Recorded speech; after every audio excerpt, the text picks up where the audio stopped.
Muhawe ikaze kuri GTV Rwanda, turabasuje mu izina rya Yesu. Uyu munsi ni umunsi udasanzwe, turashimira Imana cyane ko yongeye kuduhereza andi mahirwe yo tuganira ijambo ry'Imana, tuvuga kugira neza kw'Imana.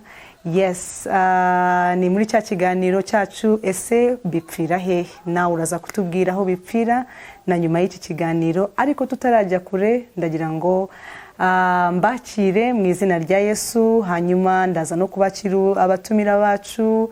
Dufite abantu twatumiye uyu munsi, ndaza kubabwira mu kanya gato, ariko mbere yuko tujya kure ndagira ngo dusenge Imana hamwe, dushimire Imana, twiragize Imana muri iki kiganiro, hanyuma dutangire. Imana ibaha umugisha. Mana yacu, Mana yuzuye ubuntu n'urukundo n'imbabazi nyinshi cyane, nyemerera ngushimire kubw'ubuzima bwacu, ngushimire kubw'imbabazi zawe zirenze uko twabisobanura. Mwuka w'Imana nzima, nyemerera nguhe ikaze, abari wowe uyobora intambwe zacu, abari wowe uyobora iki kiganiro, abari wowe wikorera nk'Imana, utwigishe. Ndategereje uyu munsi kwiga, kubera yuko buri munsi ni amahirwe adasanzwe kugira ngo twige, kandi ni wowe utwigisha, kuko ijambo ry'Imana riratubwira ngo umwuka w'Imana niwe utuyobora mu kuri kose. Ndagushimiye yuko urimo kutuyobora, intambwe zacu ziyobowe nawe. Dawidi niwe wavuze ngo erega ijambo ryawe ryabaye itabaza ku birenge byanjye. Mwami, turicaye hano, twicaye kugira ngo twige, twigishwe nawe. Tuguhaye ikaze abakurikira bose, ndasabe ngo ubahe umugisha, uduhane hamwe umugisha, hamwe n'abatumirwa bacu dufite uyu munsi. Ndasenga kugira ngo Mwami wanjye ibyo wifuza kutuganiriza ubiducishemo, ubibacishemo, kugira ngo Mwami hagire umugore, hagire umukobwa, hagire umuntu wese ukurikiye uhabwa umugisha mu buryo budasanzwe wifuje gukoreramo. Ushimwe n'icyubahiro n'ibyawe, turakuragiza iki kiganiro cyose. Abari wowe ufata vola, abari wowe utuganiriza, abari wowe ukora ibyo wifuje gukora, mu izina rya Yesu Kristo umwami wacu, amen, amen. Yes, mbahaye ikaze nanone, ndagira ngo mbagezeho igipfunyika twabapfunyikiye uyu munsi muri GTV Rwanda. Bamwe murimo kwibaza ngo ese Pastor Tom ari hehe uyu munsi? Ntawe uhari, nawe araza kuba akurikiye online nyuma. Yes, dufite abatumirwa badasanzwe uyu munsi. Twabatumiriye abantu bitwa Young Mothers. Young Mothers ni abantu bashatse vuba, bakiri muri honeymoon se cyangwa muri ndagira ngo rero mbakire aba Young Mothers bacu. Muhawe ikaze cyane. Yes, ndagira ngo batwibwire hanyuma twinjire mu kiganiro. Muhawe ikaze muri GTV Rwanda, kandi turishimye cyane ko mwitabiye ubutumire bwacu. Imana ibaha umugisha. Mwatwibwira mukibwira n'ababakurikiye. Ngenda baza, ariko ababakurikiye barabona new beautiful faces, abadamu bato beza, ariko nta bifuza kugira ngo babamenye. Ese mwatwibwira? Nitwa Nshuti Yvonne, nkaba ndi umumama w'abana babiri, nkaba ngiye kumara imyaka 5 mu rushako, kandi murakoze kuba mwadutumiye. Wow. Murakoze. Amazina nitwa Narongwa Ana Rugero. Wow. Ni umudamu, dufitanye abana 3. Nanjye nkaba maze igihe kitari gitoya kandi kitari kinini ugereranyije n'icyo nifuza kumara. Wonderful. Imyaka 4 mu rushako n'andi mezi arenga. Murakoze. Wow. Uhawe ikaze Ana, uhawe ikaze Nshuti Yvonne. Murakoze cyane. Murakoze. Nitwa Donata Mugirase. Ndi umumama w'umwana umwe, ngiye kuzuza imyaka 4 nshatse mu mezi makeya ari imbere.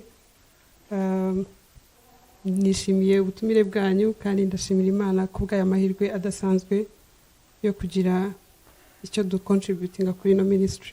Wow. Imana rero ibaha umugisha cyane. Muhawe ikaze muri GTV mu kiganiro cya ese bipfira he. Ni ikibazo twibajije. Niba mujya mukurikira ibiganiro byacu, aho twahereye ni inzira ndende twaje, ariko noneho uyu munsi dufite ikintu turimo kwibaza, kandi n'abantu benshi bibaza hanze. Turavuga ngo ubundi dutangiye iki kiganiro twatangiye tubona ko abantu bagira gutya bagakundana bigashyuha bikamera neza, byagera hagati ugasanga divorce zirabaye, kandi divorce zikunze kuba muri iyi myaka ya mbere abantu bakimara kugerayo igihe kirekire. Buriya ni gake cyane usanga urugo rumaze imyaka iri hejuru ya 15 ijya muri 20 bari muri divorce. Kenshi bikunze kuba muri iyi early age, abantu bakimara kugerayo bafite ibintu wenda bari biteze bitagenze neza, cyangwa harimo ibintu byinshi. So twatangiye twibaza ngo ese abantu ko bakundana ku bushake bakatera amavi hasi ku bushake bakahuza ababyeyi ku bushake, ese ibi bintu bipfira he? Namwe muradufasha uyu munsi mutubwire nka young mothers, iyo murebye ibi bintu mubona bipfira he? Murakoze cyane. Iki ni ikibazo cyiza mwatekereje, kandi ntekereza ko kirimo gufasha umuryango nyarwanda, itorero ndetse n'abantu bose muri rusange. Gusa ni ikibazo kirekire, nagiye nkurikirana ibiganiro byatambutse abandi bakozi b'Imana bagiye bavugaho. Ni ikibazo kitabonerwa igisubizo kirangiye ako kanya, ariko nanone gifite icyo cyakorwaho mu gihe kiganiriweho neza, kandi mu gihe abantu bagize ubushake bwo kumenya koko aho bipfira no gushaka kuhakosora. So ntekereza ko twebwe ntago tumaze imyaka myinshi cyane ku buryo tufite experience ikomeye mu rushako, ariko twagira ikintu tuganira wenda ku bakobwa bitegura kuba abamama ejo no gushaka.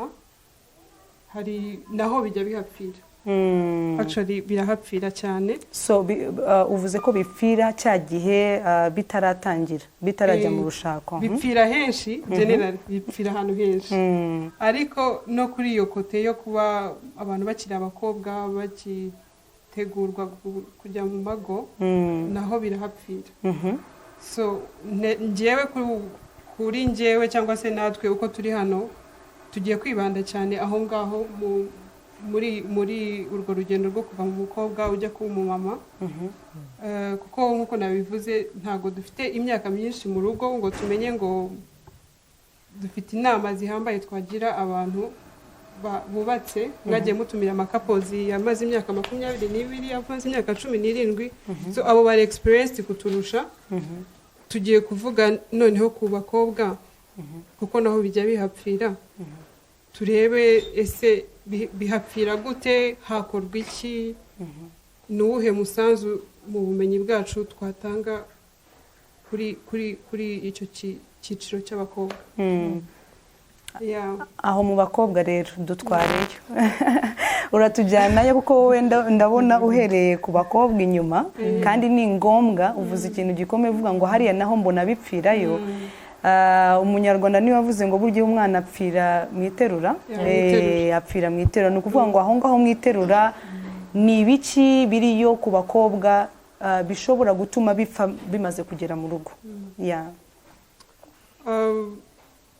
Ni byinshi bihapfira, ariko turagerageza kugira ibyo tuvugamo wenda muri kino kiganiro ku bw'ubuntu bw'Imana. Imana iradushoboza, kandi ndatekereza yuko hari umukobwa cyangwa se umumama mushya buri bugire icyo afashwa.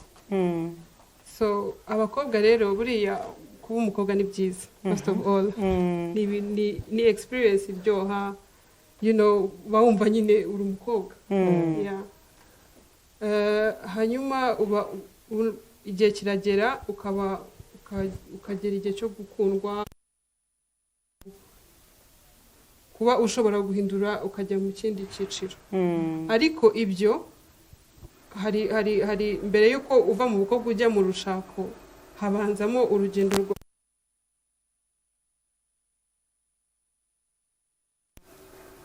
muteganya ko muzabana. Mushobora gukundana ntimuzabane, ariko iyo ni journey abakobwa bose bacamo.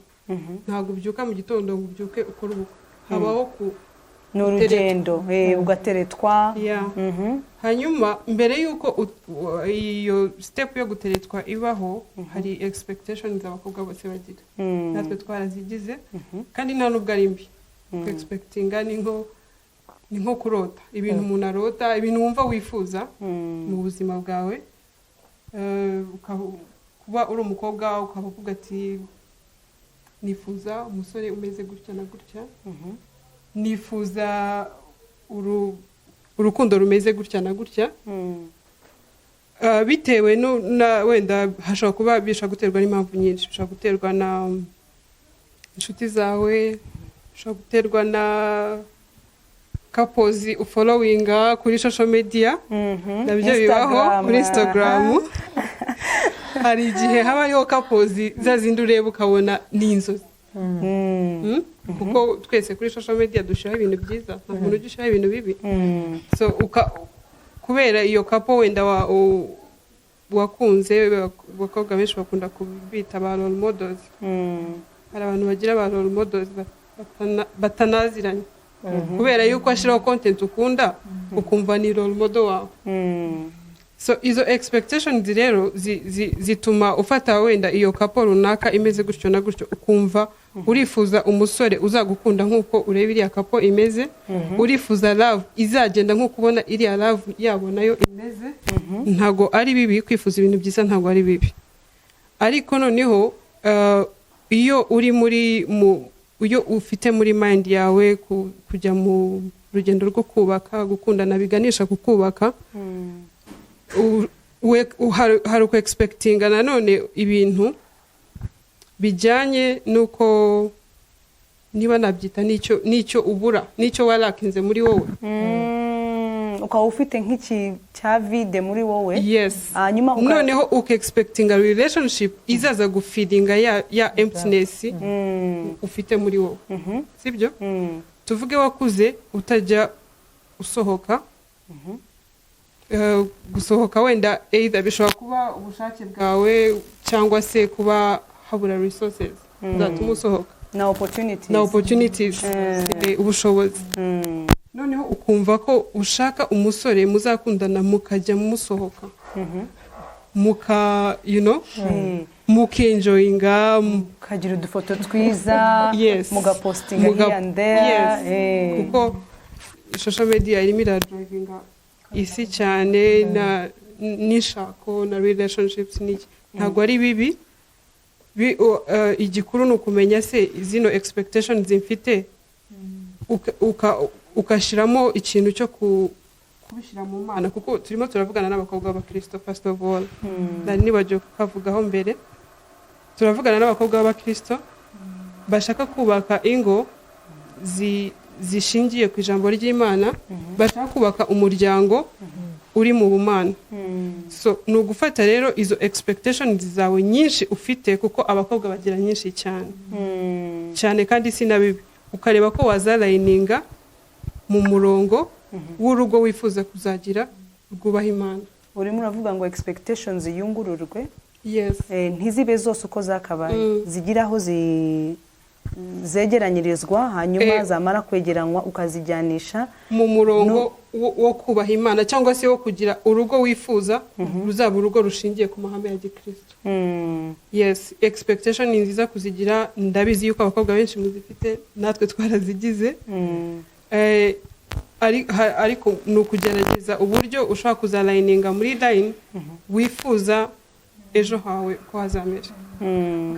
Ushaka kongeraho yavuze ngo urabizi ko haje ikoranabuhanga, tuwamganiza Instagram aho twigira ku couples, aho abantu batwereka lifestyle yabo, bakatuzengurutsa amazu yabo, bakatwereka ibintu byiza. Ni byiza, murabibona ko iyo mubibona mubona ari bitangaza. Ariko ni byiza yuko nk'umukobwa w'umukristo twese turahanira kuzajya mu ijuru. Ni byiza yuko tugira ubwenge. Ubwenge mvuga ntago ari wenda ijambo ubwaryo, ariko ubwenge buturutse ku Mana. Kubera yuko mu byo tureba cyangwa ibyo twumva usanga ari ibyo dukora mu buzima busanzwe, ugasanga turimo turashaka kubyapplyinga, cyangwa buri munsi akaba ari gutekereza. Ntitwibagirwe yuko wenda abo ni abanyamahanga bitewe n'umuco wabo, wenda bitewe n'uko bakuze, wenda tukabyibagirwa. Rero ni byiza yuko dufata umwanya, ndavuga cyane ku mukobwa, ugasengera bwa bwenge. Ubu bwenge ni bwa bundi bubasha kugufasha gutandukanya icyiza cyangwa n'ikibi cyangwa bukakwereka yuko nubwo kubireba ni byiza nabibonye ariko biraharanirwa sibyo ntabwo ari ukuvuga ngo wenda uri kuvuga ati okay ngomba gushaka umugabo wundi ubifite cyangwa ufite amafaranga arenze ku buryo wabasha kubigeraho bihera kuri wowe ku giti cyawe nk'umukobwa ni byiza rwose kwigira wenda expectations ukagira inzozi ugatekereza neza ariko ari ijambo ry'Imana rivuga mu migani 16 ku murongo wa mbere nyakujya ngo gataravuga ngo we plan but God always has the last word ngo turagambirira ariko ijambo rya nyuma gusohoza nuko Imana yego urakoze cyane rero ni ukuvuga ngo ni byiza ko tugira inzozi tugambirira yego ariko bisaba ko nibura tubasha kuba twasenga tugasenga nanone tukanakora njyewe nkunda umukobwa utari umunebwe ni byiza kugira ngo ube wa mukobwa ukora ukuyumvisha ko ushoboye sibyo cyane cyane nkunda ko igihugu cyacu gifasha abakobwa kugira ngo batere imbere ni byiza ko uba wa mukobwa ukora kugira ngo wumve yuko na cya kindi ushaka ushobora kukigeraho mbere yuko ubura na wa musore cyangwa na wa mugabo Imana yakugeneye so nako kandi nashaka kugira ngo nongereho kumva yuko tugomba gusenga nkunda ijambo ry'Imana riri mu bami ba mbere sinzi niba mwarisoma kugira ngo ryumvikane neza igihe Salomo yasabaga igihe Imana yahaye Salomo kugira ngo ayobore ubwoko bwayo ikintu cyatangaje Imana cyane nicyo yasabye kugira ngo banze badusomere mwumve yuko dukeneye bwa bwenge buturutse ku Mana wenda Ana yafasha kudusomera abami ba mbere 3 uhereye ku murongo wa 11 aravuga ngo Imana ihera kwibwira Salomo iti kuko ibyo ari byo usabye ukaba udasabye kurama ntusabe n'ubutunzi cyangwa ko abanzi bawe bapfa ahubwo ukisabira ubwenge bwo kumenya guca imanza zitabera nuko nkugiriye uko unsabye dore nguhaye umutima w'ubwenge ujijutse mu bakubanjirije cyangwa mu bazagukurikira nawe uzahana nawe Imana iguha umugisha murumva yuko dukeneye bwa bwenge kugira ngo tubashe nibura gusobanukirwa ibiri mu isi reka mvuge turi mu isi ibiri mu isi ni byinshi cyane noneho nk'umukobwa hari ibintu byinshi wenda nshaka kuvugaho ntagiye kuri topic turiho bisaba kugira ngo tube wa mukobwa ufite indangagaciro wa mukobwa wiyubaha wenda ndaza kujyaho imbere gato hari ijambo tugira mu Kinyarwanda rivuga ngo igiti kigororwa kikiri gito wa mukobwa aragenda ni ukuvuga ngo uba ufite umuryango wakuriyemo waba waragize amahirwe kuba ufite wenda ababyeyi cyangwa n'aho uba ni ukuvuga ngo bya bindi bihera hahandi hasi ese abantu mubanye gute ese umariye iki aho uba murakumva ese iyo udahari barabyumva ko udahari ubwo wenda ndabisobanura neza mvuga ngo niba urugero ndatanga urugero niba uno munsi ubyutse ese ubundi ubyuka sangapi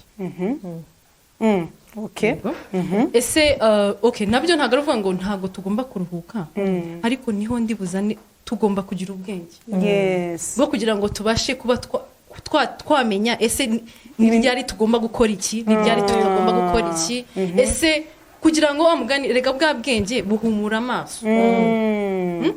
amaso ibyo twebwe abandi babona wowe ukabasha kurenzaho sibyo ni ukuvuga ngo nk'umukobwa ntekereza yuko ugomba kwiyubaha kubaha abantu muri kumwe ugakora inshingano zawe nk'umukobwa ukabitangira ukiri mutoya ukiri aho ngaho mu rugo mbese njye ntekereza ko ari nka practice uburimo niba ari uguteka niba ari ugutegura niba ari ukwakira abashyitsi niba ari kubigisha gusenga hari igihe uba waragiriye amahirwe muri uru rugo akaba ari wowe ukiranuka njyewe mfite urugero rumwe aho umubyeyi umwe yabwiye umukobwa kuko niwe wasengaga agatangira akabona buri kintu cyose ari very organized buri kintu cyose aragikora neza mu ishuri aratsinda neza ibintu byose arabikora neza noneho akajya amubwira ati noneho ni byiza ko utwara n'abasaza bawe ngo bajye kubakurugutura ku rusengero kubera iki yabonaga yuko ibintu byose biri ku murongo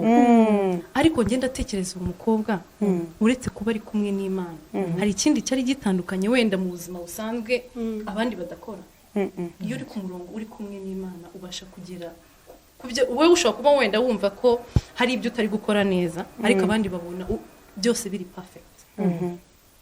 Wow. Rero numvaga ko twaharanira wenda umukobwa yarahanira kugira ngo buri kintu cyose aharanire gukora cyane, aharanire gutekereza, kandi muri byose harimo gusenga cyane kugira ngo unategure rwa rugo cyangwa ya coachship wenda urwo rugendo rwose urutegure neza, uwo murongo utegure neza.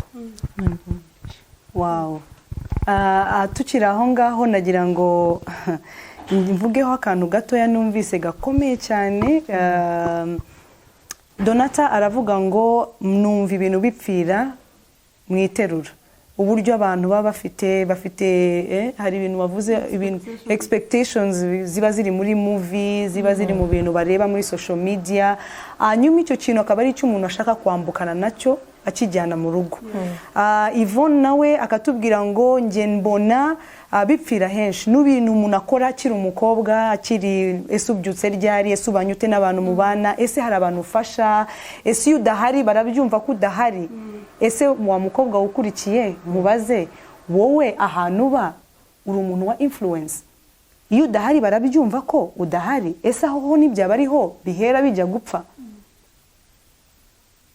aho n'ibyaba ariho bihera abantu batarimo guhagarara mu nshingano zabo ngo bakore icyo bagomba gukora. Ana, ibi bintu urabivugaho iki?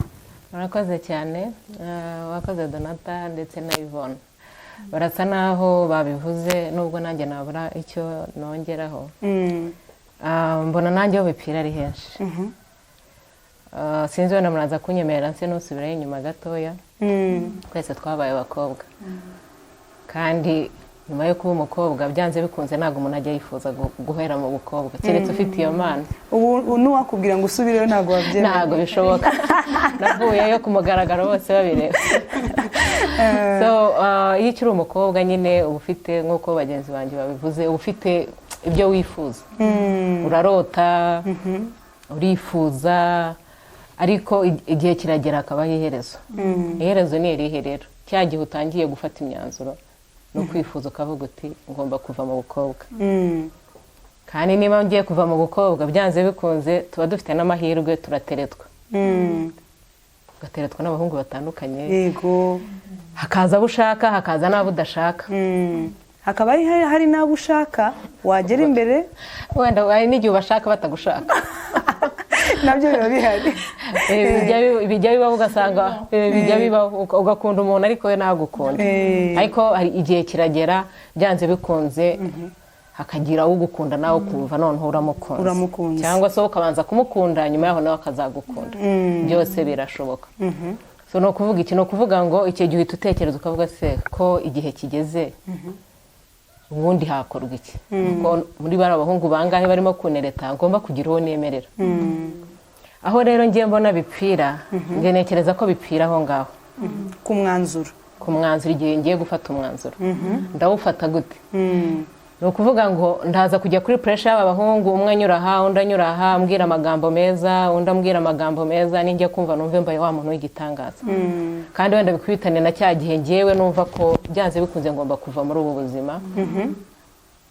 Ariko hakaza kubaho akantu ko kwibaza, ese ubundi koko ngiye gufata umwanzuro ubundi ngamije iki? Ese nuko umuhungu ankunze gusa nanjye njye muri relationship noneho ku rusengero bamenye ngo noneho Ana yarakuze afite umuhungu, aho nkora bavuga bati rwose noneho byanze bikunze nkibagiza ka kantu ko gutekereza ngo ese ubundi naba ngiye gushaka kubera ihe mpamvu ngo bigende biti? No kubera iki?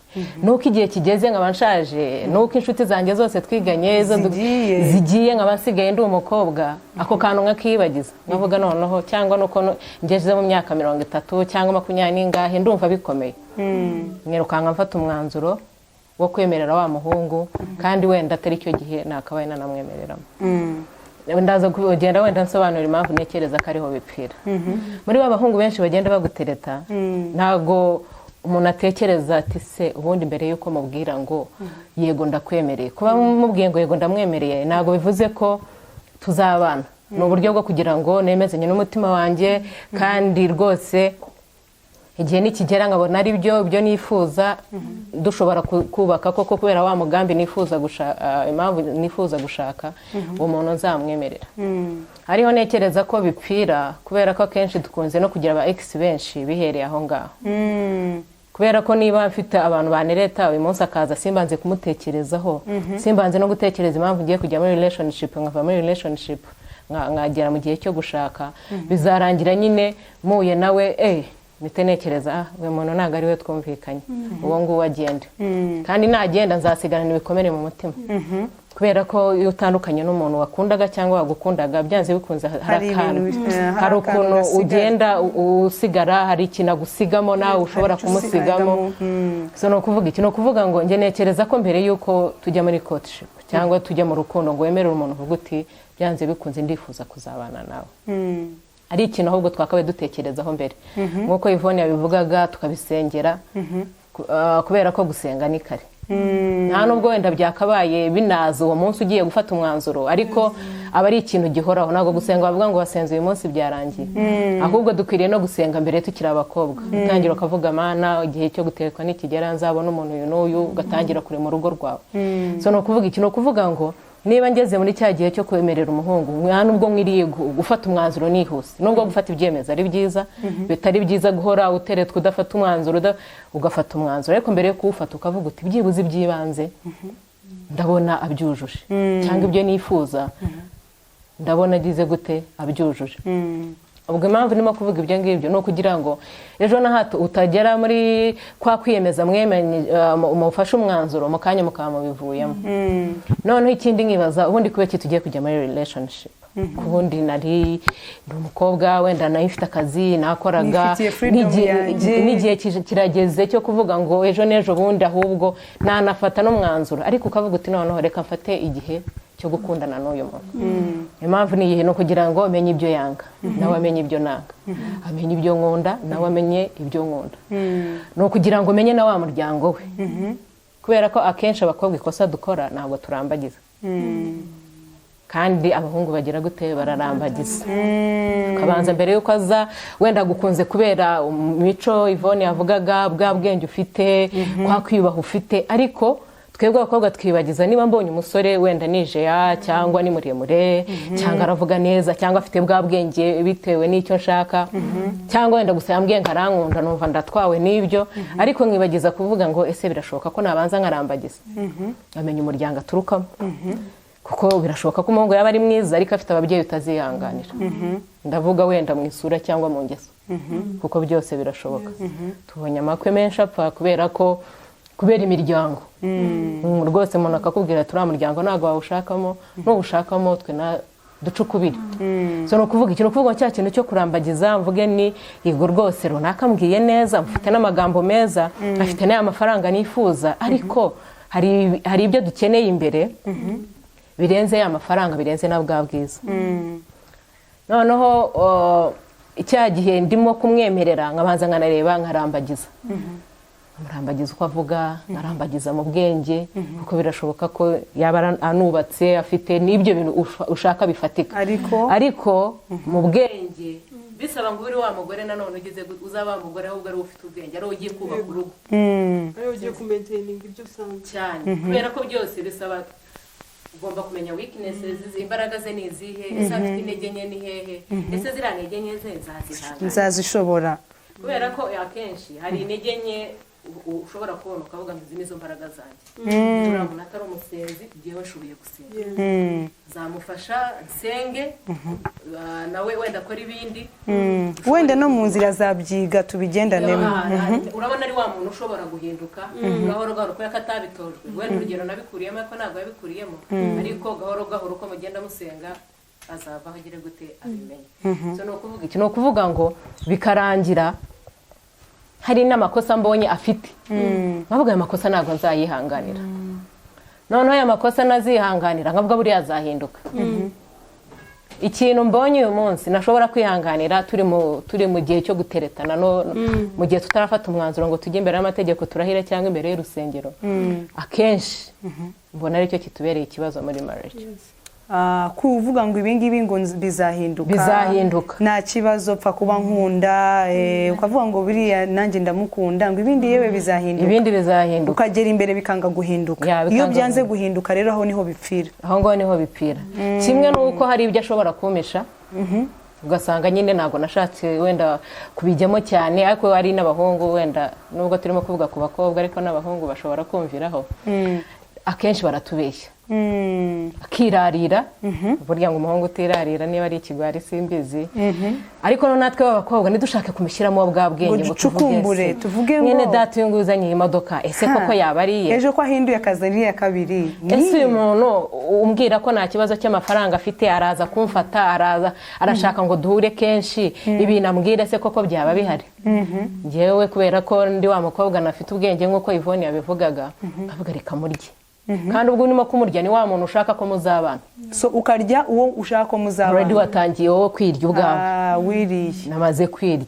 noneho ugasanga kugira ngo menye kuko impamvu ndimo kuvuga ibi byose mbona ko ariho bipfira muri relationship niho dukwiriye umuntu yaba ari umukobwa yaba ari n'umuhungu akwiriye kugaragaza ukuri kugaragaza nkamenya njyewe ana ubundi uko meze niba ndi wa muntu udakunda abantu mbibwira umugabo wanjye agire gute abimenye atazatungurwa nitugerayo akazana abashyitsi agasanga narakaye ibyo bintu nayo bimubwiye kera mfite inshuti zanjye runaka izo nshuti agomba kuzimenya hakiri kare nkamenya inshuti ze ejo n'ejo bundi tudatangira kugera agatangira kumbuza za nshuti atambujije tutaremeranye kubera ko hari inshuti ziba ni nziza ariko hari n'inshuti mbi umuntu aba akwiriye kwigizayo mu gihe ageze mu gihe cyo gufata umwanzuro kugira ngo abane n'undi muntu so ni ukuvuga ngo muri kwa gukundana kwacu mbona ariho bipfira kubera ko nidufashe umwanya ngo dusenge tuvuge tutese mana koko urifuza ni umugambi wawe kuba ngiye kubana na runaka ni umugambi wawe icyo ni kimwe cya kabiri ese uko mbona ateye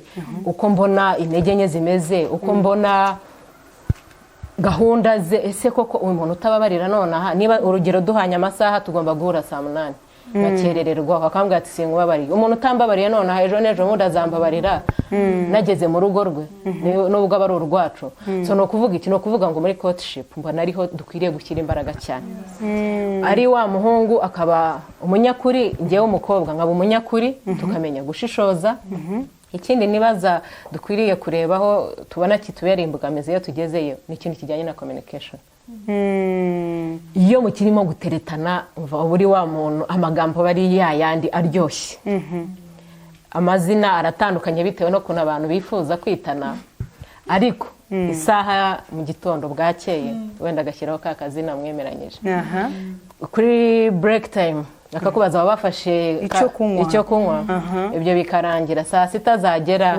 waba wariye nubwo atari bubikugurira ariko abimenye uti cyane kandi wenda akenshi icyo gihe babikorwa n'abahungu cyane ku mugoroba hakagera watashye nyinjoro wariye akakubaza ko umunsi wawe wagenze ari na byiza kubera ko umuntu ukunda ntabwo umugurira umwanya muri ka kazi kenshi ufite muri ya stress ufite ariko ukavuga uti mwene data gisoko yaba yabonye uko atega cyangwa aracyari kuri bya bibesi cyangwa bimeze bite ariko akenshi bikunze kugarukira aho ngaho ntabwo ari ukuvuga ngo akenshi cyangwa kuri bose ariko iza nshuro nyinshi twabikoraga akenshi iyo tugeze mu rugo njye mbona bigabanuka aho rero utarambuka ngo tugere mu rugo kuko aho harakomeye cyane so ni ukuvuga ngo ikintu arimo navuga ati hari ibintu abasore bamenyereza abakobwa yaguhaye keya yayiguhase yaguhamagaye yakoze ibiki byose ariko waza kwambuka ugasanga nta biriyo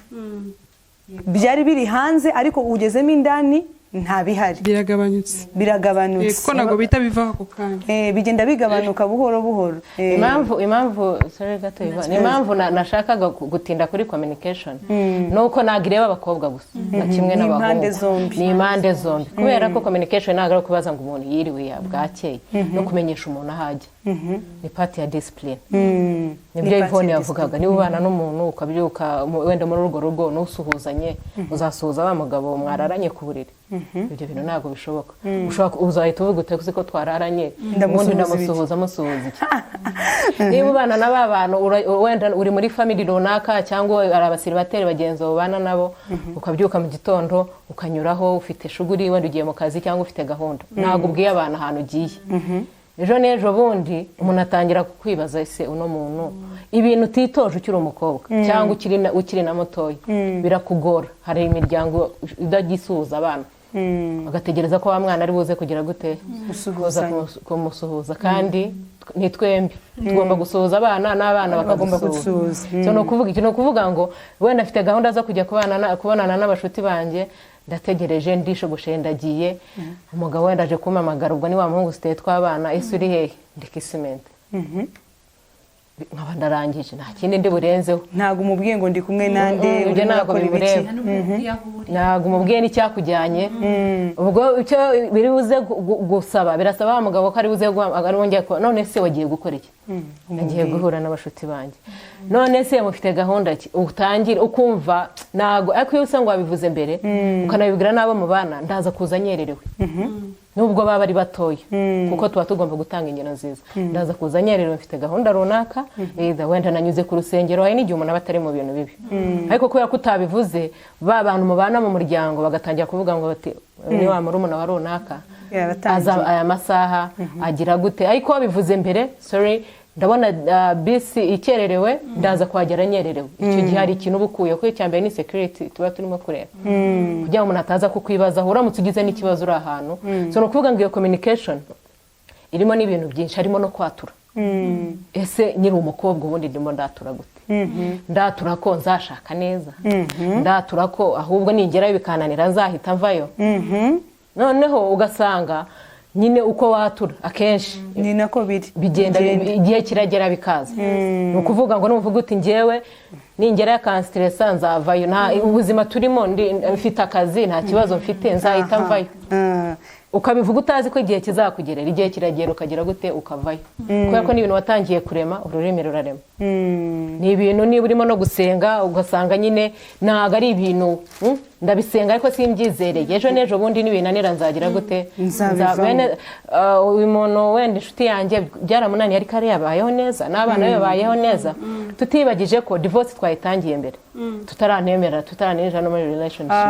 wagiye already ufite iyindi plan hari plan A ariko hari na plan B ubuzima buroroshye ntabwo ngomba kwikomeza umugabo nananeza nzagira gute nzanyuraho ngende so ana wakavuga ngo ahantu bipfira ndabona bipfira ko umukobwa aragenda ariko akagenda afite ibitekerezo bibiri avuga ngo ibi nibiramuka byanze na hariya nabwo ko mfite akazi kanjye se ko nize se ko nterega n'ubundi yasanze meze neza akavuga ngo noneho umukobwa ahantu bipfira bipfa igihe agiye avuga ngo nibiramuka byanze nanabireka icyo ni ikintu gikomeye kandi kenshi na kenshi avuze ikintu avuga ngo hari igihe divorce itangira mutarana abana ukaba ugiye kubana n'umuntu ari kuvuga ngo nibiramuka binaniranye ndabireka so kenshi dusanga abakobwa barimo kwinjira mu ngo binjira mu ngo bavuga ngo nibiramuka binaniye nta kibazo ya communication akayikora cyangwa ntayikore ariko avuga ngo nibiramuka binaniye nzavamo I can remarry cyangwa I can even stay without noneho urugo rukaba rutakiri cya kintu Imana yaremye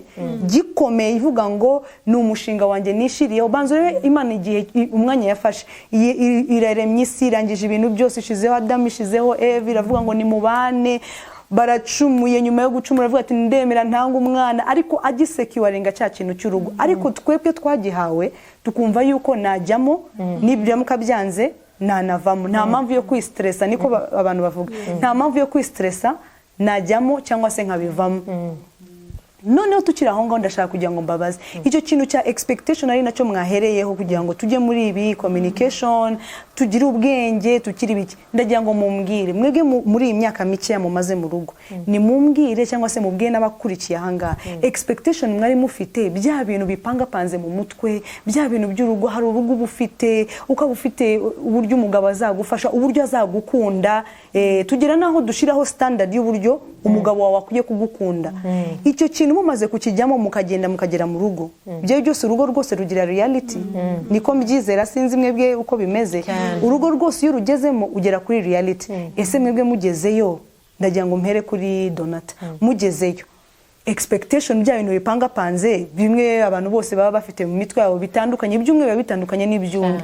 Ngiye nigeze gusharinga ibyanjye bya cya gishushanyo nari mfite, umutipu kunazaba ameze, kugeza igihe Imana yansanze nambwiye ati ibyo ngibyo wapi, ibyo ntago byashoboka, kuko hari abantu turema ukamurangiza ukamugeza kwino n'uburyo inzara ze zizaba zimeze, uburyo azagukingurira imodoka kandi se wowe uranayifite ariko uburyo azakingura imodoka, uburyo azakwakira utashye uvuye ku kazi. Hari kera ndikwa turi muri university muri secondaire, twajyaga dutekereza ngo nyuma nitumara kuzashaka ngo twaramaze no kubona akazi ngo umuntu akahita yivuga nk'igikampani azaba akoramo. Icyo gihe cyari ukavuga ati wenda nzaba nkora nko muri UN, undi ati nzaba nkora nk'aha ngaha, mbese ukumva ibintu warabyubatse urabirangiza. So ibyo ni ibintu buri muntu ukobwa wese agira. Ariko noneho ndagira ngo mudutware, uvuye muri rwa rugendo rwa expectations, ukundanye n'umuntu ariko hari ibintu bimwe na bimwe wanze kwakira uko biri, ukavuga ngo azahinduka. Noneho ugeze no kuri tere, noneho reality rage, you are married. Ibi bintu, iyi transition yo kuva muri expectation ujya muri reality, iyi yari imeze gute, cyangwa se ubona imeze gute? Arakoze Anna, uvuze ibintu byiza cyane by'ubwenge bwinshi. Hari ikintu yavuzeho nifuza ko turi buze kongera tukavugaho. Reka tuvuge kuri iyo point warumbajije, ariko Anna hari ikintu yakomojeho, aravuga ngo ese niba ngiye gushaka, first of all mbaze nibaze kubera iki ngiye gushaka, kandi noneho kuki ngiye gushakana n'uyu muntu tugiye gushakana. Turi buze kugasubiraho kuko naho ni ikintu cy'ingenzi cyane kugitindaho tukakivugaho. Reality rero reality ni nziza, ni nziza ariko igiza itandukanye na expectations. Biratandukanye. Yes. Hanyuma impamvu nari mvuze yuko turi busubire kuri karaga point ka Anna, hari ukuntu iyo wabitekerejeho wabitinzeho bigufasha kwakira reality. Iyo wagize umwanya wo gutekereza kuri, iyo gutekereza impamvu ugiye gushaka n'impamvu ugiye gushakana n'uwo muntu, biragufasha kwakira reality, kuko reality yo it's obvious, reality irahari. Hanyuma abantu benshi bajya bananirwa, impamvu watangiye uvuga ngo divorce nyinshi zikunda kuba mu myaka ya vuba y'urushako.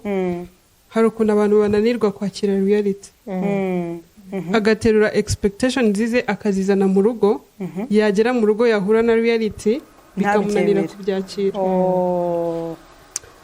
Ikintu cya communication Anna yavuzeho, ntago twavuze yuko niba baguhamagara muzagera mu rugo bakarekera kuguhamagara.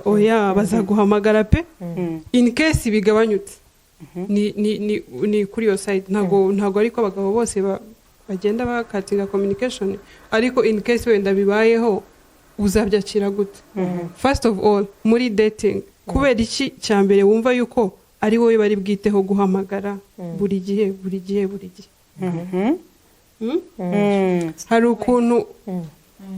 Hari ukuntu abakobwa iyo duteretwa tuba turi selfish, ukumva yuko ibintu byose ni ibyawe, ibyiza byose ni wowe ubikwiriye.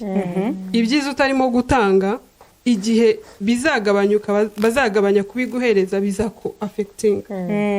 Sibyo? Usanga kenshi iyo bitangira kudatinga n'umusore, niwe ugomba kumenya uko waramutse nkuko Anna yabivugaga. Ariko hari igihe muzagera mu rugo ukaba ari wowe noneho bikaba vice versa. Urumva? Iyo ni reality. Ni reality vis-a-vis expectation. Yes, ni reality. Kandi hari igihe tuvunisha abasore dukundana nabo, tukabavunisha, nabo iyo bamaze gushaka nabo bararuhuka. Aravuga ati target nyigezeho. Kubera ko waramuvunishije arimo kugutereta, nagera mu rugo akaruhuka, ntuzitere hejuru ngo uvuge ngo bigenze gute, ko nawe hari igihe yamaze asa nkaho ibintu birimo kuba ari one way, ari uruhande rwe gusa. Yes. Kandi kudatinga biganisha ku kubana ntabwo biba bigomba kuba one way biba bigomba kuba two way kugira ngo nimuragera no mu rugo wenda n'uwo mugabo azavuga ati yes nanjye yarankeyaringaga yamenyaga amakuru yanjye yamenyaga iki akaba atari umuntu ugeze mu rugo ngo avuge ngo awi target ndayishoje hari terime abasore bajya bavuga ngo umuperezida iyo amaze gutsinda amatora baraga bakiyamamaza ibyo rero iyo uhuye n'iyo reality hari abantu benshi badashobora kuyakira bigatera igikomere kuko buriya ntekereza ko abantu ntabwo babyuka mu gitondo ngo bavuge ngo tujye gufahiringa divorce bitangira gahoro icyo gikomere rero ugize ugasa nkaho ugitindanye ukakigumana hakagenda haboneka utundi kuko mu rugo habamo utuntu twinshi sibyo iyo hatabayeho communication iri effective nkuko Anna yabivugaga buildinga ikintu kitari cyiza so reality rero irahari mu rugo nkuko wari ubibajije ariko ya point yo kumenya impamvu wagiye gushaka n'impamvu washakanye n'uwo muntu bishobora kugufasha kudiringa na reality. Ese Yvonne wadufasha reality iyo imaze kuhagera bivuze ngo urukundo rwimutse? Hoya actually reality ngira ngo abantu bagira wenda uko Donata yabisanze na Anna nanjye biba bitandukanye kandi murabyemera. So wenda kansubiraho gatoya Anna nibwo yasobanuye courtship muri communication muravugana murahamagarana ntekereza ko ari ngombwa yuko mu guhamagarana ni byiza mu guhura ntago ari guhura ngo tubwire ngo turakundana birarangiye cyangwa nkubwiye ibyo nabonye birarangiye ni byiza none ko dutangira gutekereza ese none twabanye mwibuke ko we are dreaming turi gutekereza ese bimeze biti ese okay twabanye what next ntago tuzaba tukiri muri I love you buri munsi wariye tuzaba turi kumwe ndabibona ko wariye si byose ni nanjye wakugaburiye yego nanakubwiye ati good morning my love bitewe nuko mwitana mwasenze hamwe ntago none muri gusengera wenda kuri telefoni kubasenga ntago nyikohereza icyanditswe turi kumwe noneho tutaragerayo ngo dufite gahunda ki ese ubushobozi bwacu bumeze gute kuko hari ikintu cyiza kiri very important wenda nabwira umuntu uzumva ikiganiro it is always good kasubire iyo mupanga ubukwe ko mutekereza ko there is life after marriage sibyo nimwumve yuko mugiye gukoresha ibyo mufite uno munsi byose mutekereza ko ejo bizaboneka hari igihe bihinduka mwakoraga mwese ntimukore mukabura akazi cyangwa akaba ari umwe ukora wenda ngewe umukobwa sinakoraga umugabo yakoraga bigahinduka rero ni byiza kugira ngo dutekereze ko there is life after marriage ni byiza ko ibintu byose tubishyiraho ngaho mu gihe tugikundana ariho ndibuzane bwa bwenge ntabwo ari buri muntu wese ibyo ngibyo upfa kubitekereza muvuga ati se okay turashakanye ese tuzaguma dukodesha wenda ku bantu mushakana mudafite inzu yanyu ese bimeze biti ese okay niba uhembwa tubigenze gute urumva iyo mubishyiza aho ngaho ari nawe wenda kuvuga ngo wenda iyo nanone ikintu wenda numva byaba byiza nk'umukobwa ni byiza kugira ngo niba umusore ashaka kukwereka ko afite ni byiza kugira ngo nawe ube open mubwire ati bimeze gute nawe ube open umubona ukambwira ati okay ndabona ko iyo modoka wayitiye rega ni nabyiza ngo muganire museke niba unamuserereza ubimubwire bishiraho ngaho kugira ngo nawe ntimushyiremo ikintu cyo kwikomeza atambona ataza rega nk'umukobwa ikintu wenda nababwiraga hari akantu keza kigeze kuba ku muntu yaragiye kujya gusenga arangije aravuga ngo urabona nk'umukobwa iyo uciba iwanyu ni ukuvuga ngo yaba ari wenda iyo ugiye nko kugura imyenda utegereza ko bakugenera noneho arangije aratekereza abona yambaye nabi noneho arangije aravuga ati reka nsenga Imana inyambike ubwiza bwayo noneho ageze ku rusengero abantu bose baramubwiraga urasa neza turagukunda urumva yarasenze Imana kugira ngo imwambike cya gikundiro cyane rero ni ukuvuga ngo wowe iyo muri courtship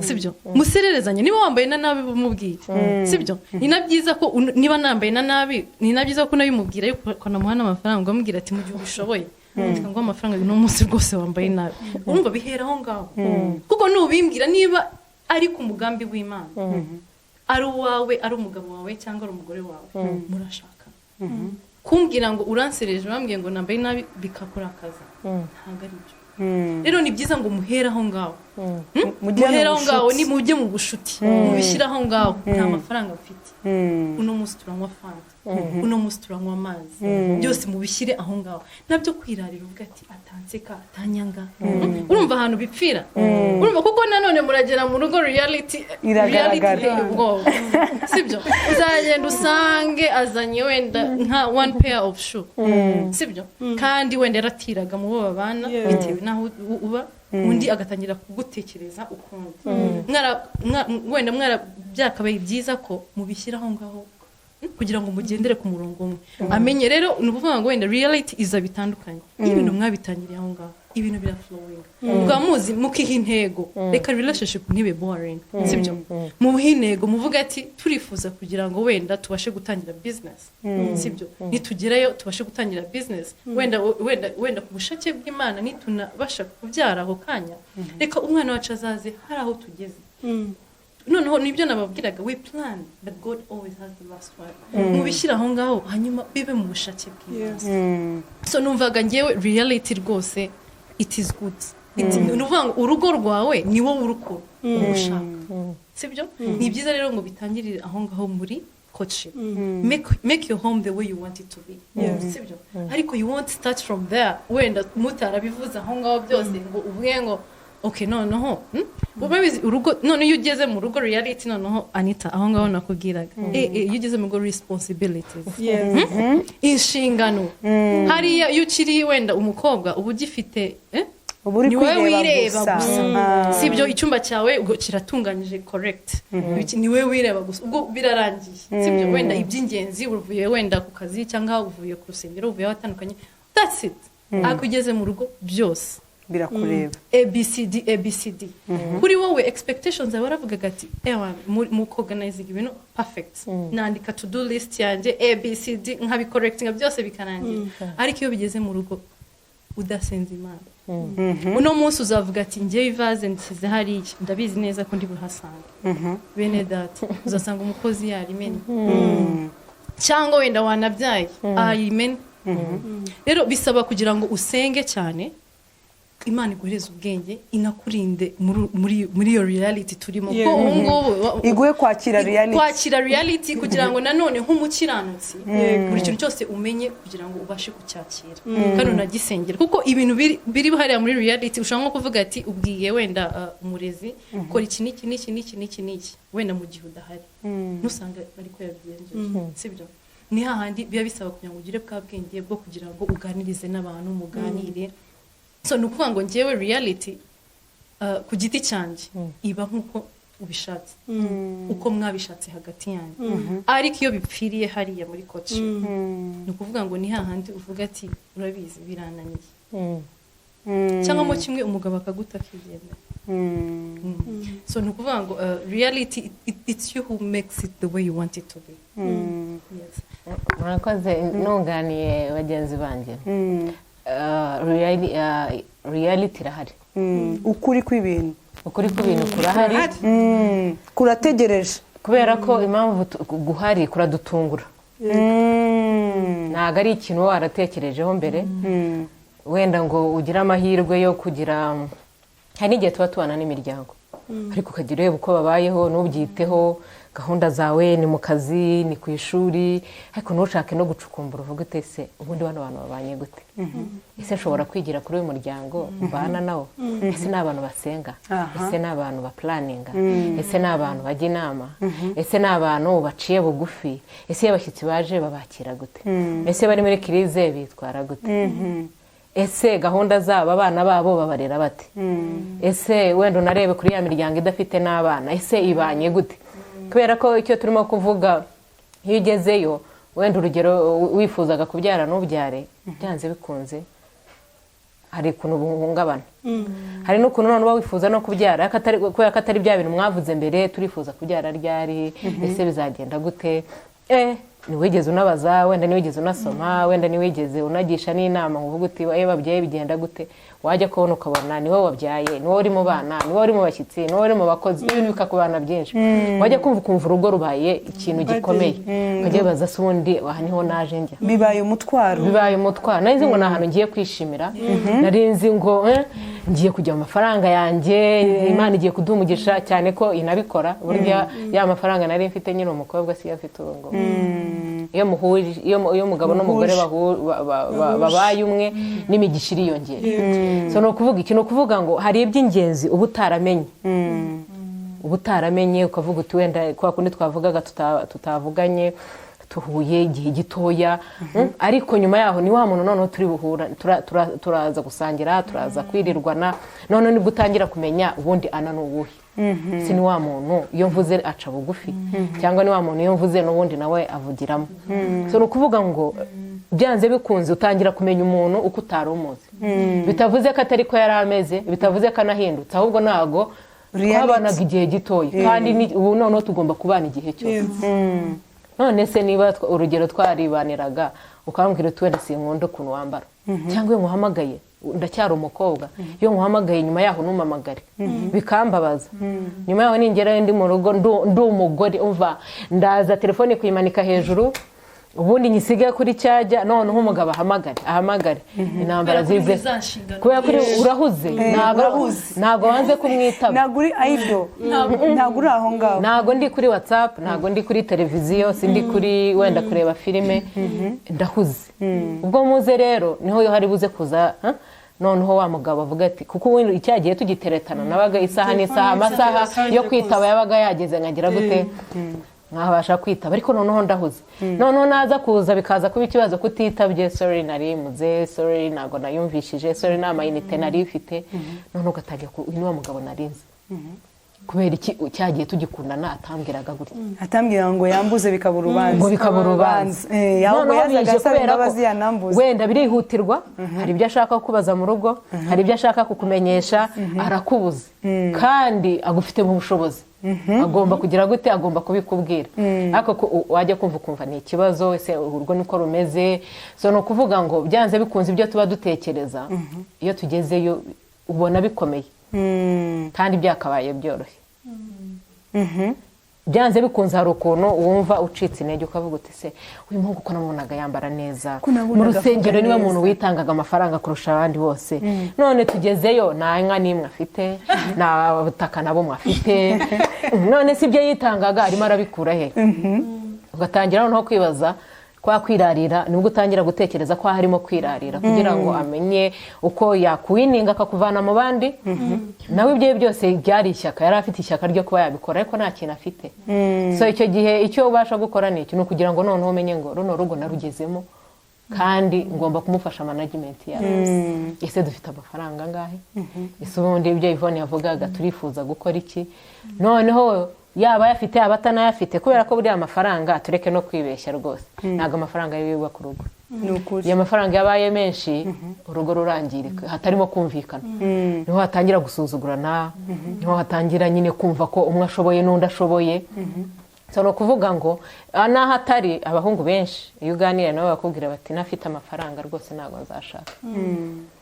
Noneho nkibaza abakobwa twamaze kuba amafaranga, ese amafaranga nataboneka ntabwo tuzashaka, ntabwo wa mugambi w'Imana uzagerwaho. Ese nge niba nyafite umuhungu akaba atayafite, umufashije iki? Ubwa bukwe nibuzaba. So ukibaza kwa kundi watekerezaga ugeze usanze ntago bihari, byanze bikunze mu mutima hari ukuntu ucika intege. Noneho waba utari wa muntu usenga ngo uvuge uti mwami Yesu naje bitameze neza, ariko birashoboka ko byamera neza. Yes, birashoboka ko nakora, kubera ko no buri umugore w'umunebwe byanze bikunze nubwo umugabo yaba akora akajana azabigucyurira, arumva. Ariko ifite iki contributing wenda mu bijyanye no bitekerezo, mu bijyanye no gukoresha amaboko, hamwe no gusenga Imana, nta kuntu mutagera ku cyo mwifuza. Wow, cyane. Wenda ikindi kintu nakongeraho Ana yaravuzeho cyane, ni ukuvuga ngo muri reality noneho nge ndavuga ugezeyo ubonye ko bikomeye, wenda hari aho bitagenze neza muri courtship, ni byiza nk'umudamu cyangwa ugishaka kugira ngo utuze gakeya wumve listen ntuvuge cyane wenda urabizi ko iyo mugezeyo cyane cyane abantu batandukana umugabo akavuga nawe ukavuga ibintu byose mbese ntago uri kumva icyo ashaka kubwira ahubwo noneho urashaka kugira ngo ujye ku ruhande rwawe kubera iki kuko ibyo watekerezaga ko uzasangayo ntago bibonye umugabo arimo aragerageza kwisobanura nawe ntushaka kubyumva uravuze aho kugira ngo uceceke wumve umenye ngo turagana he ese aransobanurira okay wenda yemeye n'amakosa ese noneho mwicare mujye inama amakosa yarabaye tugikemure gute umukobwa wenda nk'umudamu urumva nibwo ugishaka udahaye umugabo wawe uwo mwanya wo kugira ngo noneho mwemere amakosa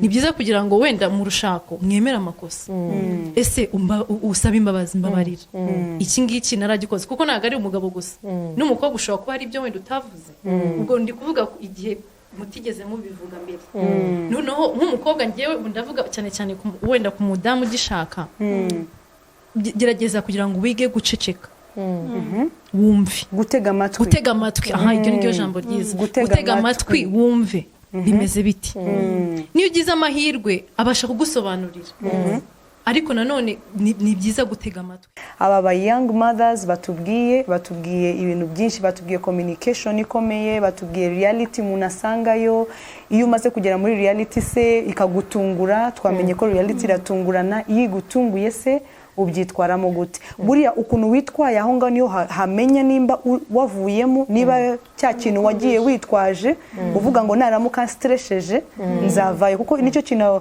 abadamu bakiri batoya bavuga ati naramuka nte stress aranstressereza iki se I have my money narize mfite amafaranga yanjye nta kindi kintu uko ufitemo akantu ko kumva ko it's okay murabibona it's okay ukumva I'm fine icyo kintu cyo kumva yuko you're fine ariko uri muturugo rwawe uri mutsindwa uburiya kuva mu rugo no gutsindwa kereka iyo hajemo ikintu cyo kiri violent umuntu yenda no gutwara ubuzima bwawe aho ugomba kugira kuba umunyabwenge ukamenya icyo gukora kuko hari n'amategeko abigena uburyo bigomba kugenda ariko ubundi iyo wihagazeho uri umudamu ukihagarara ukavuga ati jye sindi buve kwizima uri mutsindwa uko wita intsinzi kuri wowe kuri ego yawe no kumva ko ufite ubwenge kuba ari ugutsindwa so iyi transition kenshi usanga ariho ikibazo kinini kiba gitera divorce ni za expectations abantu bakiri batoya batarashaka bagira ariko bamara kugira kuri ya level aho bamaze kwambuka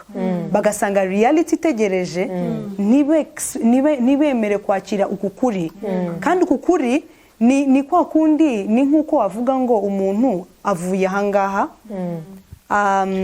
agiye ahantu runaka of course iyo ugiye kugenda urireba ukavuga si imisatsi yanjye nyifunze gute mu maso ndasa gute nindamuka ngiye kuvuga ibi bintu ndabivuga gute ni ibintu babanje gutegura muri wowe ariko uburyo usanzwe witwara imyitwarire yawe abakuzi hafi yawe babazi reality y'uburiwe ariko abakubonye hari abatubona kuri ku ma video hari ibintu baba bareba kuri video kavuga ati ubu ngubu uko mubona nicaye gutya nitonze ntago ariko iyo ntari imbere ya kamera iyo ndi mu rugo ndicara nkegama nkumva nguwe neza hari igihe mba mfite uri mu rugo rwawe ukarangaza amadirishya ukumva icyokera ukihungiza ariko se ubu nakwihungiza imbere ya kamera hari reality uri outside camera hari n'uburyo ugomba kwitwara kuko uri imbere ya kamera ufite ibyo wateguye gukora ariko inyuma ya kamera hari ibindi bintu biba bihari so muri marriage hari reality y'ubuzima hari ukuvuga ngo amafaranga ntahari ukamenya ngo ntayahari ariko iyo umuntu akikudatinga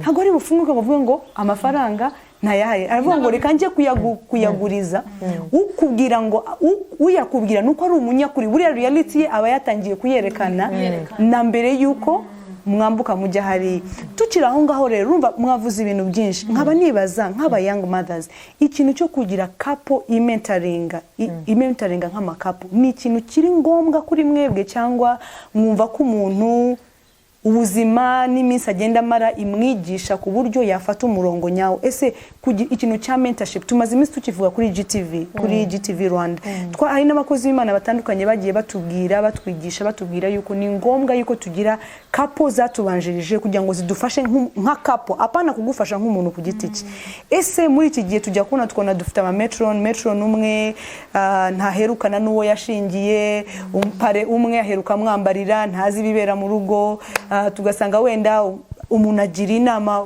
marene agira inama umukobwa uzabigenze gutya, umugabo nabigenda gutya, undi nawe arimo aragirwa inama n'urundi rugo. Ese kugira couple imentaringa izindi couple zikiri ntoya nk'aba young mothers nkamwe, mukagira amakapo ari imbere yanyu, natwe njyewe na Pastor Tom tukagira indi couple yatubanjirije, nabo bakagira indi couple, mubona ari ikintu kiri ngombwa? Ni ikintu kiri ngombwa mu rugo cyangwa mubona ari ikintu kitafite icyo kivuze? Mwebwe nk'aba young mothers, what do you think? Ibi bintu mubitekereza iki? Ni ngombwa ko abantu bagira couples bareberaho? Hari ikintu Anna yavuze gikomeye, aravuga ngo iyo uri mu rugo rw'abantu ubana nabo, yaba ari umubyeyi wawe no papa wawe na mama wawe, yaba atari papa wawe na mama wawe, ari abandi bantu mubana nabo mu muryango cyangwa se bakureze, hari ukuntu ugenda ubona ukavuga ati you know, uburyo umupapa asakurije umumama n'uburyo umumama byitwayemo ni ikintu gikomeye. Hari ibintu umuntu yiga atanavuze, ari ukureba gusa. Ese mwebwe iyo mureba mubona ni ikintu cy'ingenzi ko couple igira abantu yigiraho? Kuko hari aba role model Donata yavuze, avuga ngo hari aba role model umuntu agira kuri social media kubera iki stories ba postinga, uburyo baba bari mu rukundo, ariko mwiko ko bari imbere ya kamera. Ariko noneho in reality, ndimo ndavuga kuri reality, reality dukeneye kugira couples tureberaho. Ni ikintu cy'ingenzi ku bakobwa, ku bantu bakigetinga married, ndetse no ku muryango muri rusange. What do you think, Yvonne? Okay, icyo kintu ni ingenzi cyane. Wenda mvuze couple, nkatwe wenda nk'abana b'abantu tuba twararimwe bitandukanye. Impano mfite itandukanye n'impano yawe. Niyo ugeze mu rugo ugira ikintu wenda kuvuga ngo wenda nka couple, ikintu ubuzi ukavuga ati uriya muntu ndabizi, nimba nkeneye ikintu wenda kwiga guteka n'urugero, nza approaching uyu nguyu. Niba nkeneye kwiga about imibanire cyangwa n'imibanire, nzegera runaka. Ni ingenzi cyane. Kimwe nuko wenda atari nuvuga ngo ushatse umuntu wenda nka couple, as a couple you can even get a couple yanditse igitabo kuko utabashije kuba wabageraho. You can, hari uburyo bwinshi cyane mentorship yakorwa. So njye numva ari ingenzi. Ni ingenzi cyane cyane ku buryo ni byiza yuko kuko abantu baba batandukanye, kuko ashobora wenda nko kubwira ku giti cye, nawe wenda nawe bwabwenge, nawe nk'umunyabwenge, nk'umukristo, nk'umubyeyi, nk'umumama uzi ubwenge, ukamenya icyo ugomba, mbese ukihitiramo mu byo wenda wa mwapproachinzeho. So numva ari ingenzi cyane. Ni ingenzi cyane kuko abenshi hari aho bibagejeje, nta handi wa mugani ugeze muri reality. Hari uwagutanzeyo ubasha kuba yakubwira ati ntago ari we wenyine, aho kantu njyewe ukarankomeza kumbwira ko atari njye nyine icyo kibayeho. Ni ukuvuga ngo kuba atari njye nyine noneho bitabinyereka ko birashoboka ko nanjye nagira urugo rwiza, si byose? Birashoboka ko hariya anitageze, nanjye birashoboka. Icyo ngicyo nicyo kitwubakishije, ukumva yuko niba usitaye uno munsi, ejo birashoboka ko wazamuka. Icyo kiradufasha, ukavuga ati aka ngaka niba kaguye, noneho reka ngerekeho akandi kugira ngo kanyubakire. Uri kubyumva? Mentorship ni ingenzi cyane. Ni ingenzi cyane kuko niyo yubakiye ingo nyinshi hano. Hariho abantu benshi wenda bavuga ati wenda nka couple ishobora kubwira kitari cyo, nuko nawe wagitwaye mu buryo butari bwo.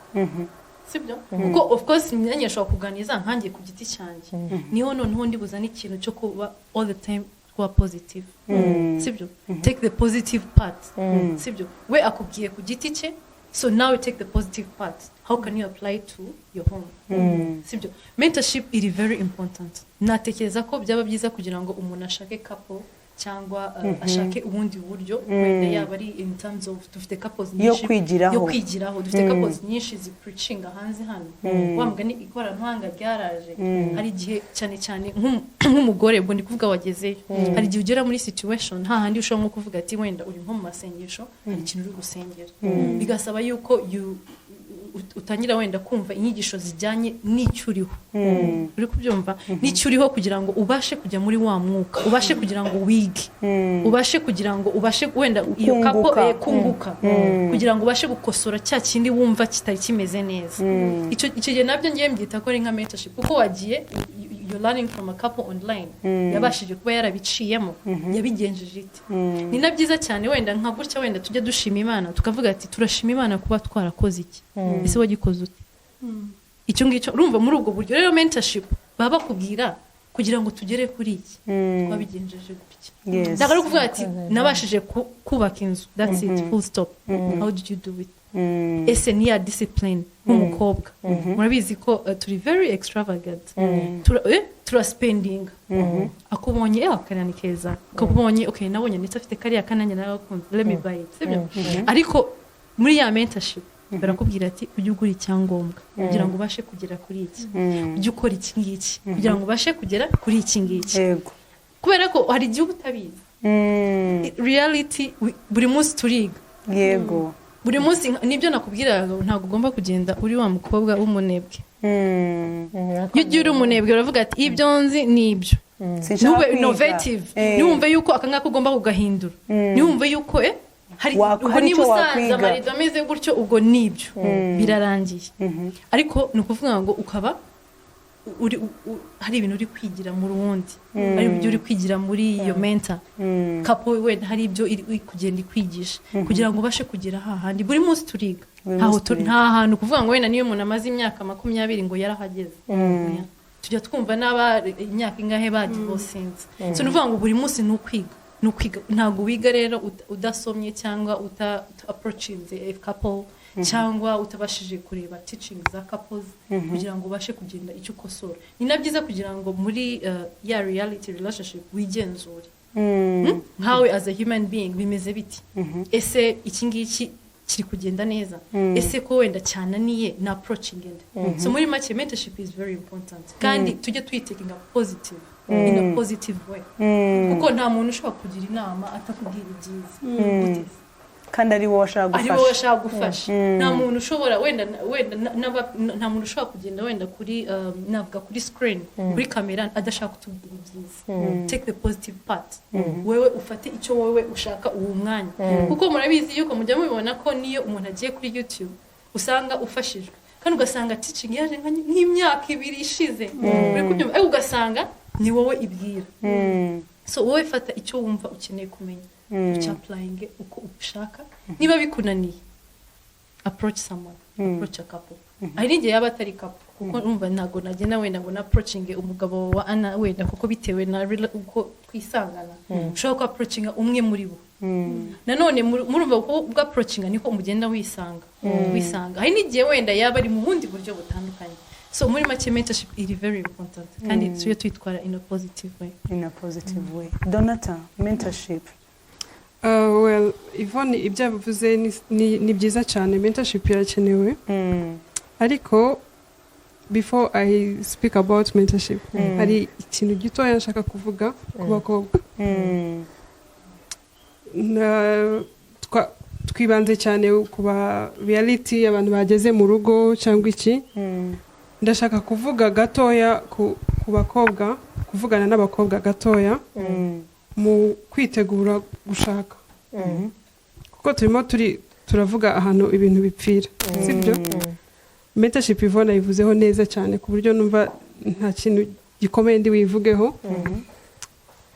abakobwa ikintu ushaka kuvugana nabo gitoya ni ikintu cyitwa kwimenya kumenya uwo uri we ati y'umuntu nini igizwe n'amarangamutima kandi no mu rugo njyewe nasanze iyo tugeze mu rugo nta marangamutima y'abantu babiri abana sibyo noneho ni byiza yuko mu gihe cyo kwitegura gushaka iyo transition yo kuva mu bukobwa ujya mu guhitamo actually reka mvuge guhitamo uwo mugiye kubana ni byiza cyane ko utinda kwimenya wowe kumenya amarangamutima yawe icyo ukeneye wowe muri wowe imbere kuruta kwita kumenya icyo ushaka ku muntu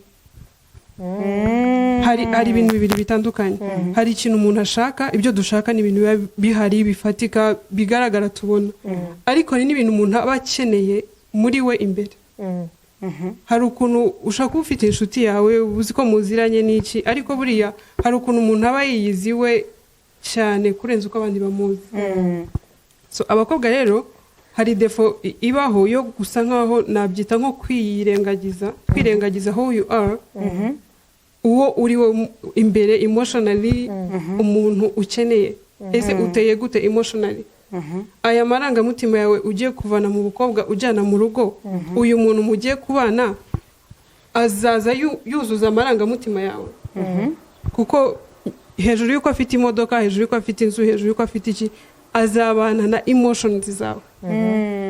Kandi abantu benshi emotions iyo zangiritse ibintu birapfa, sibyo? So kugira ngo rero umenye neza uyu muntu ukeneye uwo ari we, nuko ubanza nawe ukimenya uwo wowe uri we. Bigendana no gusenga Imana ikaguhishurira neza, njyewe ndi muntu ki, mfite amarangamutima ameze gute, nkeneye umuntu umeze gute, ese niba ngiye gukunda gushakana n'umuntu, uyu muntu tugiye kubana ndabona ahuza neza n'amarangamutima yanjye. Aho ngaho iyo ugeze kuri iyo step uba utangiye kurenza amaso ibifatika umuntu afite. uba wagiye muri character, uba wagiye muri character, uba wagiye mu uriwe neza. So mureke gukora ikosa ryo kwirengagiza abo muri bo kugira ngo mushake abantu bafite ibyo mushaka. Kubera ko nugerayo nawe ushobora kugira n'ubwo bushobozi, niyo modoka ukayigurira n'ikintu cyose ukakiha, ariko se emotionally uyu muntu agiye kugufulfillinga. Uyu muntu urabona uzabana nawe azuzuza amarangamutima yawe. Iya mico niyo twabana. Yes. Ese ngiye gushaka kubera yuko numva nshaka gushaka, cyangwa ngiye gushaka kubera yuko ndushe kuba muri ghetto nkuko Ana yabivugaga, kubera ko age mates banjye barimo barashaka, kubera icyo ugiye gushaka. Njyewe ngiye gukora ubukwe, n'urugero ngiye kubaha, nagiye ku approach umuntu nashaka ko azambira metron. Abanzi marene wanjye muramuzi, n'abatamuzi ni Pastor Anita. Ndamubwira ko mfite ubukwe, nabitekerejeho, nkunda kubitekereza kenshi impamvu yambaje icyo kibazo, ariko cyaramfashije. Ndagenda ndamubwira mfite ubukwe n'iki. Good enough, umuntu nanjye gukorana nawe ubukwe, nawe twabukoranye. Anita yaramuzi, so nta bibazo byinshi yaramufiteho.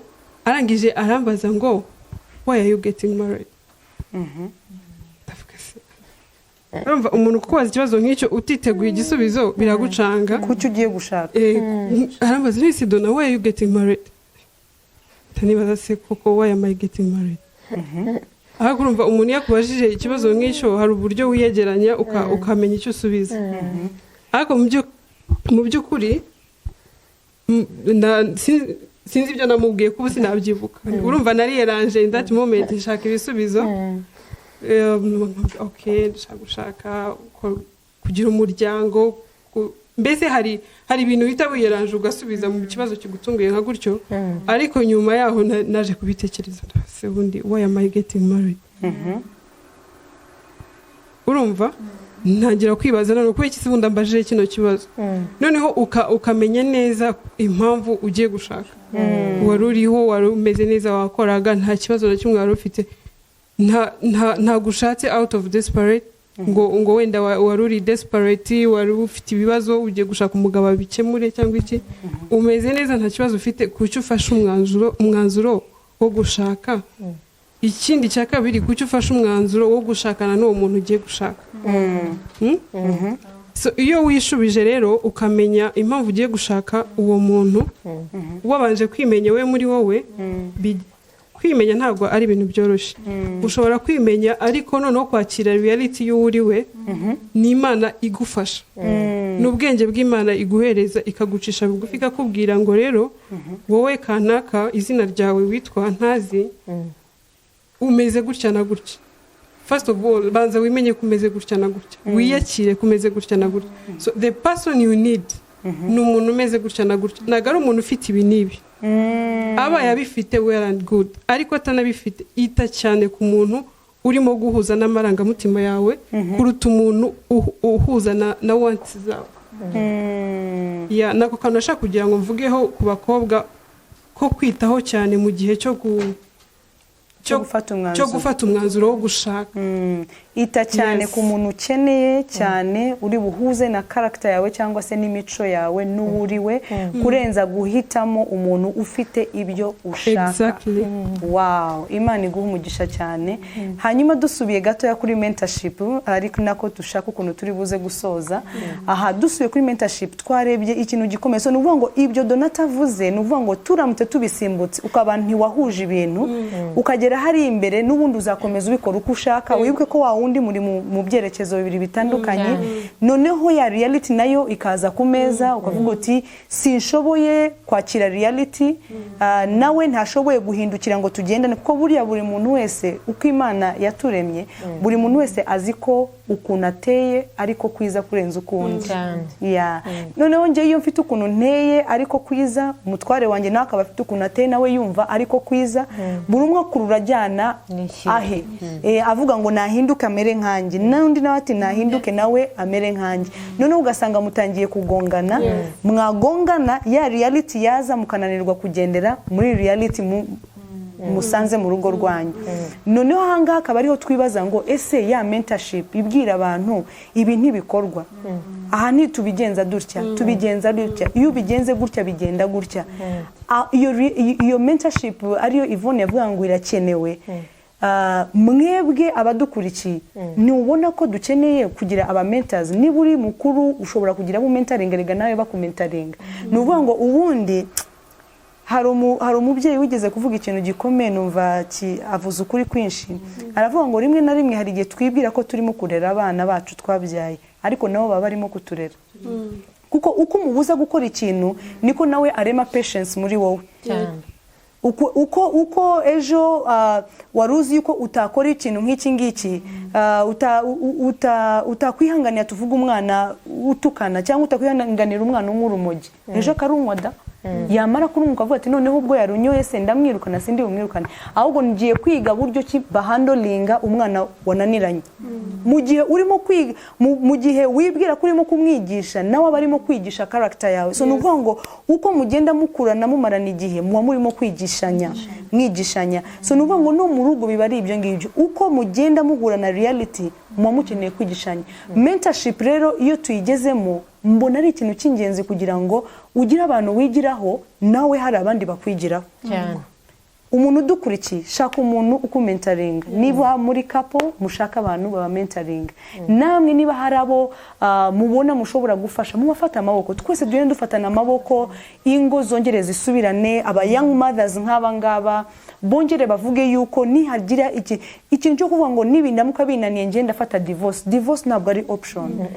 ntabwo ari option ni ikintu Imana idakunda ni ikintu leta yacu idakunda ni ikintu rata kitari cyiza ntabwo ushobora gucelebratinga wakoze divorce hari umuntu umwe wigeze kuvuga ati iyaba divorce ari ikintu cyiza uko duhamagara abantu dukora amakwe niko twakabahamagaye tuvuga ati yemwe twarekanye iki niyo mpamvu iyo hajemo kurekana habamo ikintu cyo guceceka ni kubera yuko si ikintu cyo gucelebratinga ni umwijima rero turekera aho ngaho gushigikira imico n'ibintu bizana umwijima ahubwo tubirwanye tukiri abakobwa tubirwanye tugeze mu rugo tubirwanye kandi nta kundi ko kubirwanya nibiciye mu gusenga no guca muri izo mentorship no kumva yuko hari abantu bashobora kugira icyo bagufasha ugasenga ari kuvuga ngo nanjye hari icyo nakora n'umutware wawe nawe akavuga ati hari icyo nakora mbese bigatangirana nawe ukisobanukirwa hari ikintu uvuze gikomeye cyo kwisobanukirwa cyo kumenya nguri hari ibintu runaka wanakorerega umugabo atari bugushigikiye ukiri umukobwa hari ibyo wakoraga n'uyu munsi hari ibyo wakora rega nawe hari ibyo wazana hari ibyo Imana yagushizemo hari ubushobozi Imana yagushizemo hari ibyo nawe washyira hamwe ugashyira ku meza hari uburere waha abana bawe hari byinshi byaguturukamo atari uvuga ngo ntegereje ko umugabo ari we uzahora yes hari ibintu nawe ushobora contributinga ukazana nubwo tutibagije yuko umugabo ari we mutwe hanyuma natwe tukababafasha tugashigikira yes mu gushigikira hari ibyo uzana ushigikira yes hari ibitekerezo uzana hari imico myiza uzana uciye bugufi nkuko Yvonne arimo kubivuga so iyo mentorship ndagira ngo twese tubifate nk'ikintu gikomeye yuko urugo kimwe mu bintu bizakomeza urugo no kugira abantu ureberaho no kugira abantu wigiraho ari ikintu cy'ingenzi wenda hari ushaka kuvuga yes kuri mentorship ntekereza ko n'abakobwa bashobora kuba mentored ntago ari abantu bamaze gushaka gusa baba mentored kuko hari n'igihe bashakana mbere yuko batekereza ko bakeneye mentorship already ibintu bikaba byapfuye mbere yuko bibuka yuko bashaka kuba gukenera iyo mentorship so ni byiza yuko n'abakobwa bashobora gufata time bagashaka abantu bashobora kuba mentoringa birenze zino bridal shower dukorerwa habura 1 week ngo tube married kuko biriya ni byiza ntabwo ari bibi simbyanze ariko twumva bikeya ariko umuntu ushobora kumara 3 years muri relationship ari umukobwa afite umuntu w'umumama yigiraho abona afite urugo rwiza abona ari umuntu ukijijwe ushobora kumumentoringa inawe byamufasha kugera mu rugo rwe neza ni byiza yuko waba mentored ukiri umukobwa kuruta uko wajya kuba mentored wararangije kugerayo stress yaratangiye kuzamuka rimwe na rimwe satana akageza akakubwira ati buriya bariya nyine byarabahiriye njyewe ntabwo ari ibyanjye so ukiri umukobwa ni byiza cyane ko ushobora kuba mentored ushobora kuba mentored utarabona n'umukunzi as long as utangiye kwiyumvamo ko ugejeje igihe cyo kuba warambagizwa wajya mu rugo witegura kuba umudamu ushobora kuba mentor ntabwo ari ngombwa ngo ubanze utegereze ngo mbaze ngere mu rugo ngo reality inkubite binshange noneho njye gushaka mentor ni byiza yuko ushobora no kuba mentor ukiri umukobwa biragufasha bituma uba organized mu mutwe wawe bituma ugerayo na reality yaza ukavuga uti bino bintu Anita yarabimbwiye ibi ngibi ndumva narabyumvisheho bikagufasha kumenya uko witwara njyewe impamvu mbivuga gutyo si uko wenda nabaye mentored nkiri umukobwa ariko nyuma yo kuba ndi muri reality ntekereza yuko byaba byiza kurushaho kuba wagira mentor ukiri umukobwa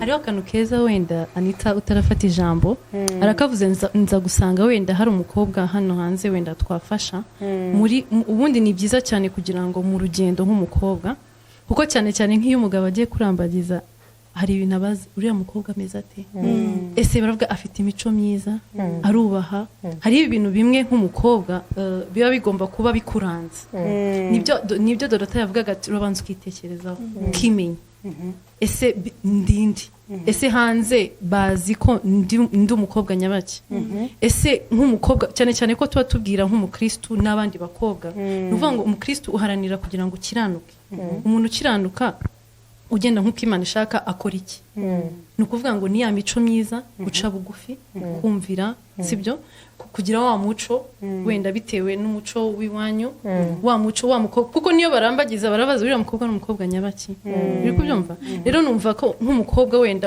nko muri ibyo byo kuvuga ngo wenda kuba ushaka mentor ni ndabyiza kugira ngo wenda iyo wagize amahirwe kuba wenda ushobora kuba warize kugira ngo ubashe gusoma ese hari ibitabo bitandukanye ubashe gusoma ese wumve wenda nk'umukobwa kugira ngo ubashe kugera ku kintu runaka kugira ngo ubashe kugera wenda kuri za nzozi zawe tuhora tubona mu ma movies tubona wenda muri za show ese nk'umukobwa kugira ngo kuko hari n'igihe wamugani biterwa n'icyo umuntu uko yiga hari uwiga mu gusoma hari uwiga wenda muri movies nibyo mpamvu kugira ngo tugomba guhitamo n'ibyo tureba hari uwiga wenda nko guhura wenda n'umuntu wenda ubwo good mentoring biterwa no hari uburyo bwinshi cyane umuntu yakwiga hari n'igihe nawe wiyigisha ariko wiyigisha wabanje kumenya ese urinde ese uraharanira iki muri kurambagiza rega n'ibyo baramenya ese ntawakwifuza gushaka umukobwa we uri aho ngaho ujarajaye utari organize so muri byose nk'umukobwa uharanira kugira ngo ubashe kugendera mu nzira zikwiye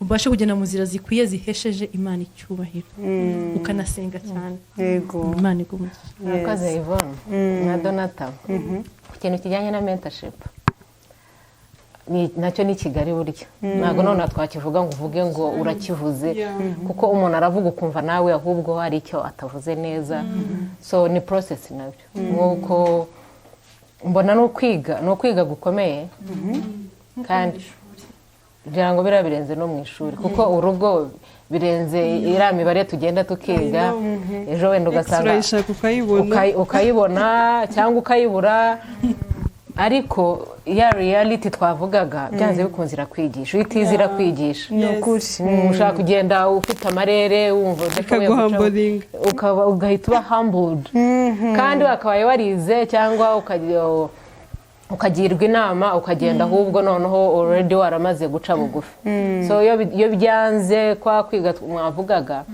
mwabivugaga nkahita numva ni ikintu gikomeye kandi nkahita mbona ko ni ingenzi ariko abenshi ntabwo tunayikora ntabwo mvuga ngo twese ariko hari igihe umuntu ushaka gusanga dushobora no kuyikora ubundi ugasanga tuyikoze no mu buryo bubi kubera ko urugero tuba ko twanayikoze ahubwo noneho ugasanga wenda afite urugero rw'inshuti zanjye zitari nziza kandi nayo ni mentorship nkagenda nkareba cyane rwose kubera ko ari ba bantu nyine bafite ubuzima babayeho bari muri class runaka yaba ari lower class yaba ari high class byanze bikunze hari class barimo wenda simbanze gutekereza nk'uko Donata yavugaga ngo wimenye hari ukwimenya bijya roho byo mu mutima ariko no mu buzima busanzwe ndi mu kihe cyiciro ubundi ese zira nshuti mfite ubundi nzazigiraho iki bikarangira ngiye kuri wa muntu za nshuti zanjye wababwira ibibazo kubera ko uvuga uti noneho nimvuga ndaza kuruhuka ugasanga urugo rwawe rugize gute rurasenyutse hari n'ukuntu umuntu ashobora kuvuga ngo agiye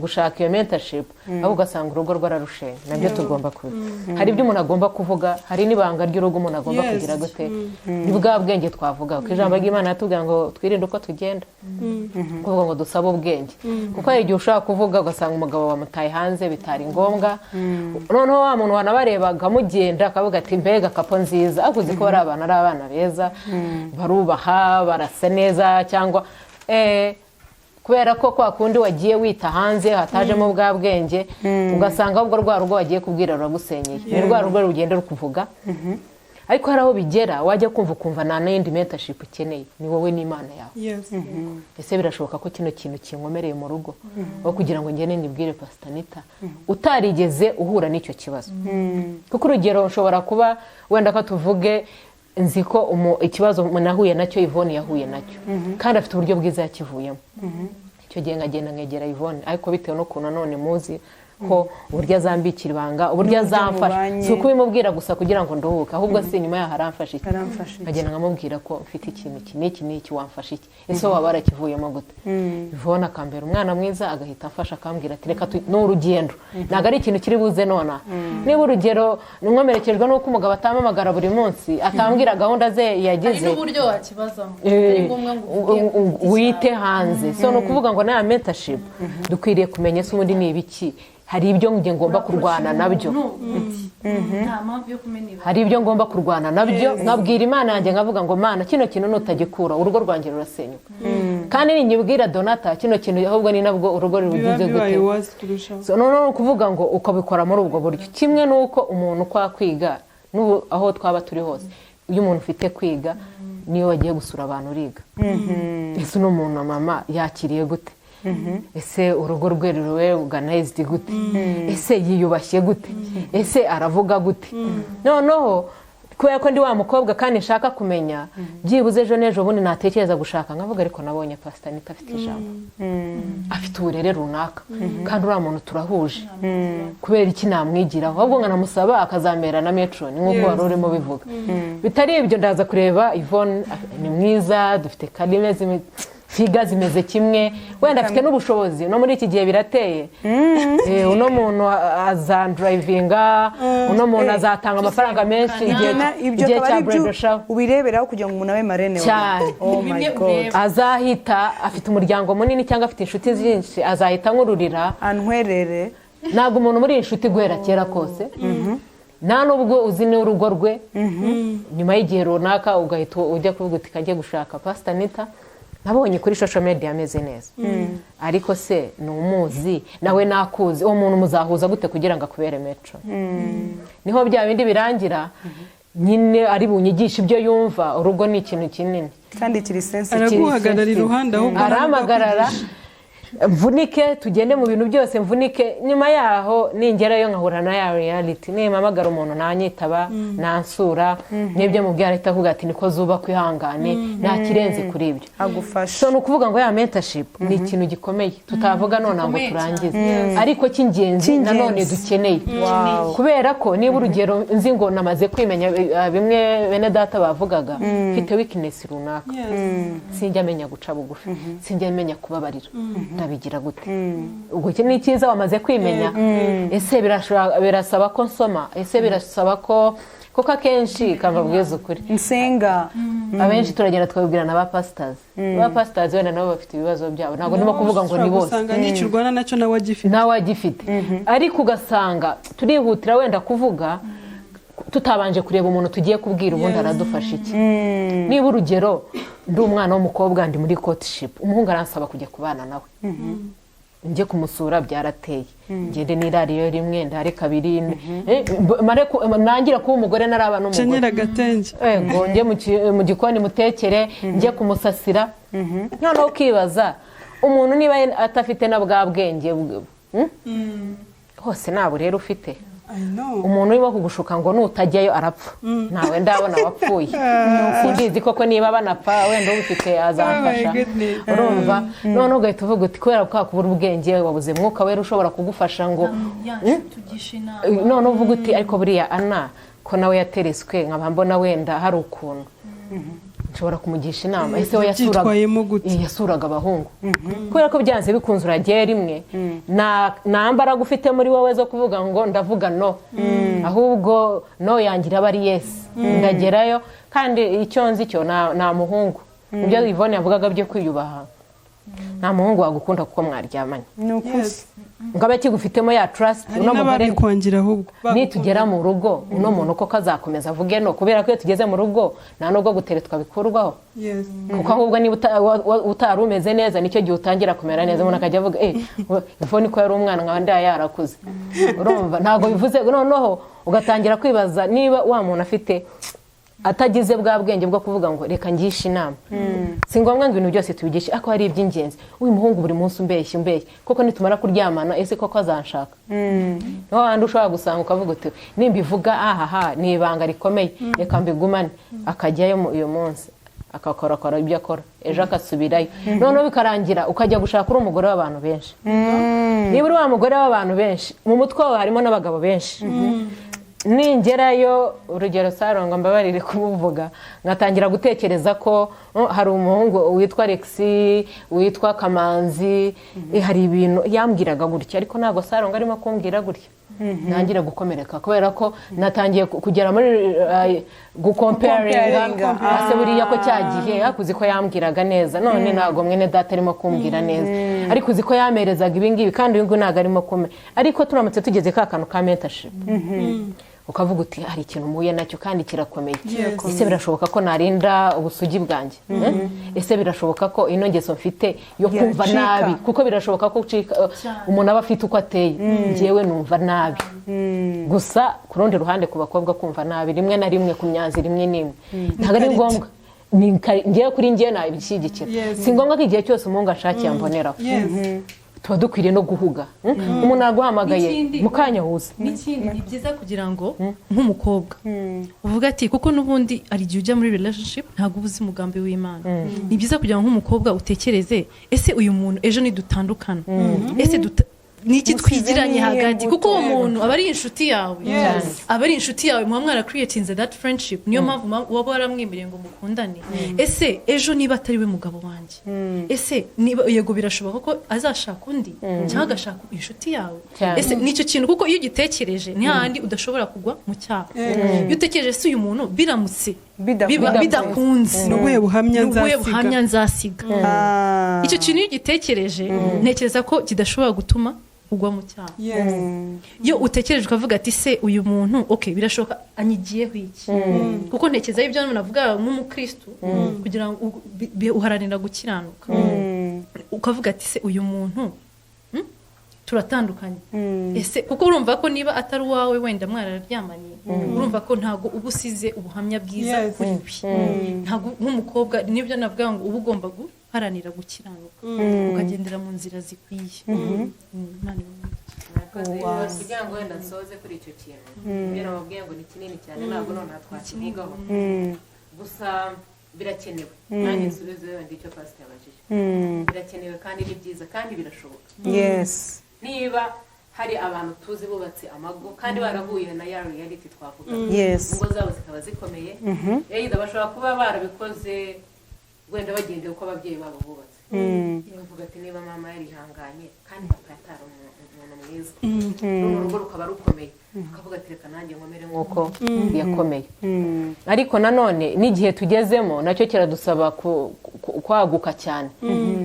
gushishoza mwahoze muvuga ibintu bya social media nanone ntabwo twibagije ko nanone nazo zidusubiza inyuma cyane hari igihe ushobora kujyaho rwose ugasoma ibintu waza wabyapurayinga urugo rwawe rukagira gute rugasenyuka so icyo dukeneye ni wa mwuka wera utuyobora ni bwa bwenge bwo guhunga ese mwene data tubanye gute ibyo mwavugaga hakazamo n'akantu ko kubabarira rwose nkavuga ngewe rwose kubabarira mbona ari ibintu bigoye no kuvuga sorry ni ikintu gikomeye urumva ariko byibuze ukavuga uti ndabyigira kuri nde hari urugo nzi rumeze gutyo none nkegera wa muntu nkamubwira kuko mentorship uko wabibazaga birashoboka ko wakoresha kapo ariko birashoboka ko wabikora no ku muntu ku giti cye birashoboka ko wakatendinga amateraniro wenda y'abakobwa gusa cyangwa y'abamama gusa cyangwa ukegera umuntu cyangwa ukigira ku rugo runaka kandi ukiga ni ukuvuga ngo byibuze ukajya uvuga uti ariko ibiganiro nkurikirana ufite umuntu niba ari n'umuvugabutumwa ibintu yigisha mbona ngiye ari byo binkorera iyo mbikoze ndabyapurayinga bigakunda noneho muri ya mentorship niba urugero uri kuri ya kapo hari naho bazaba bafite intege nke nta bintu byuzuye ngo mvuge ngo kwa urugo runaka bijyanye na financial biri stable barabyubahiriza ariko nshobora kuvuga ni ku bijyanye na saving byarananiye kandi ndabona icyo kintu kigiye kunsenyera urugo ese buriya nshobora no kujya ku muntu udakijijwe ariko afite uko akora ibintu bye amaneginga no nkavuga mwuka wera ninde muntu ushobora kumfasha nkagenda kuri wa muntu udakijijwe kandi ugasanga urugo rwanjye ruhereyeho rugize gute akwigishije savings wenda wabonaga ko waya cyangwa umugabo bitameze neza ukabona ejo urugo rwawe rugize gute muvuye ku rwego mugeze ku rundi so no kuvuga ngo mentorship wenda nk'ikintu nasaba nuko akenshi bihere ku mukobwa ariko nunacikanwa tugeze muri kino gihe cy'umwaka 1 2 3 kugeza natwe tugiye kuzuza 5 tuzagenda tunasaza twiga dushaka ahantu twigira twigire ku mavi umwuka wera dushoboze kuko hari ibikurwaho n'umuntu kuba yakubwira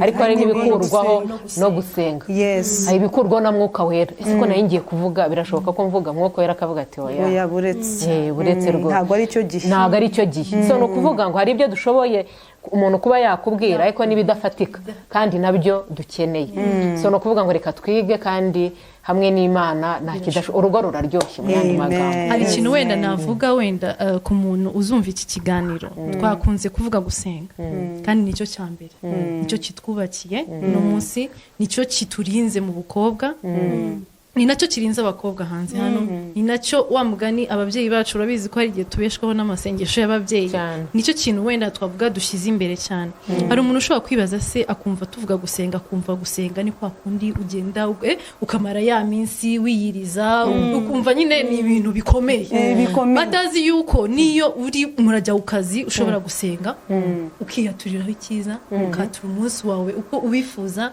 na rwo rugo rwawe mbese gusenga ni uguhozaho ntabwo ari ukuvuga ngo gusenga ni ukujya mu rusengero gusenga ni ukujya mu cyumba wenda buri gihe uko ubonye umwanya ubasha kwatura ubasha gusobanurira Imana uko byumva ko igihe umuntu ushobora kuvuga ati ngewe sinkiranuka sinzi ijambo ry'Imana sinzi naje gusanga Imana irakumva ijambo iryo yose uko ujya imbere kuko hari igitabo kera nigeze gusoma ntibuka izina ryacyo yaravuze ngo the more time you give God, the more time is going to listen to your prayers.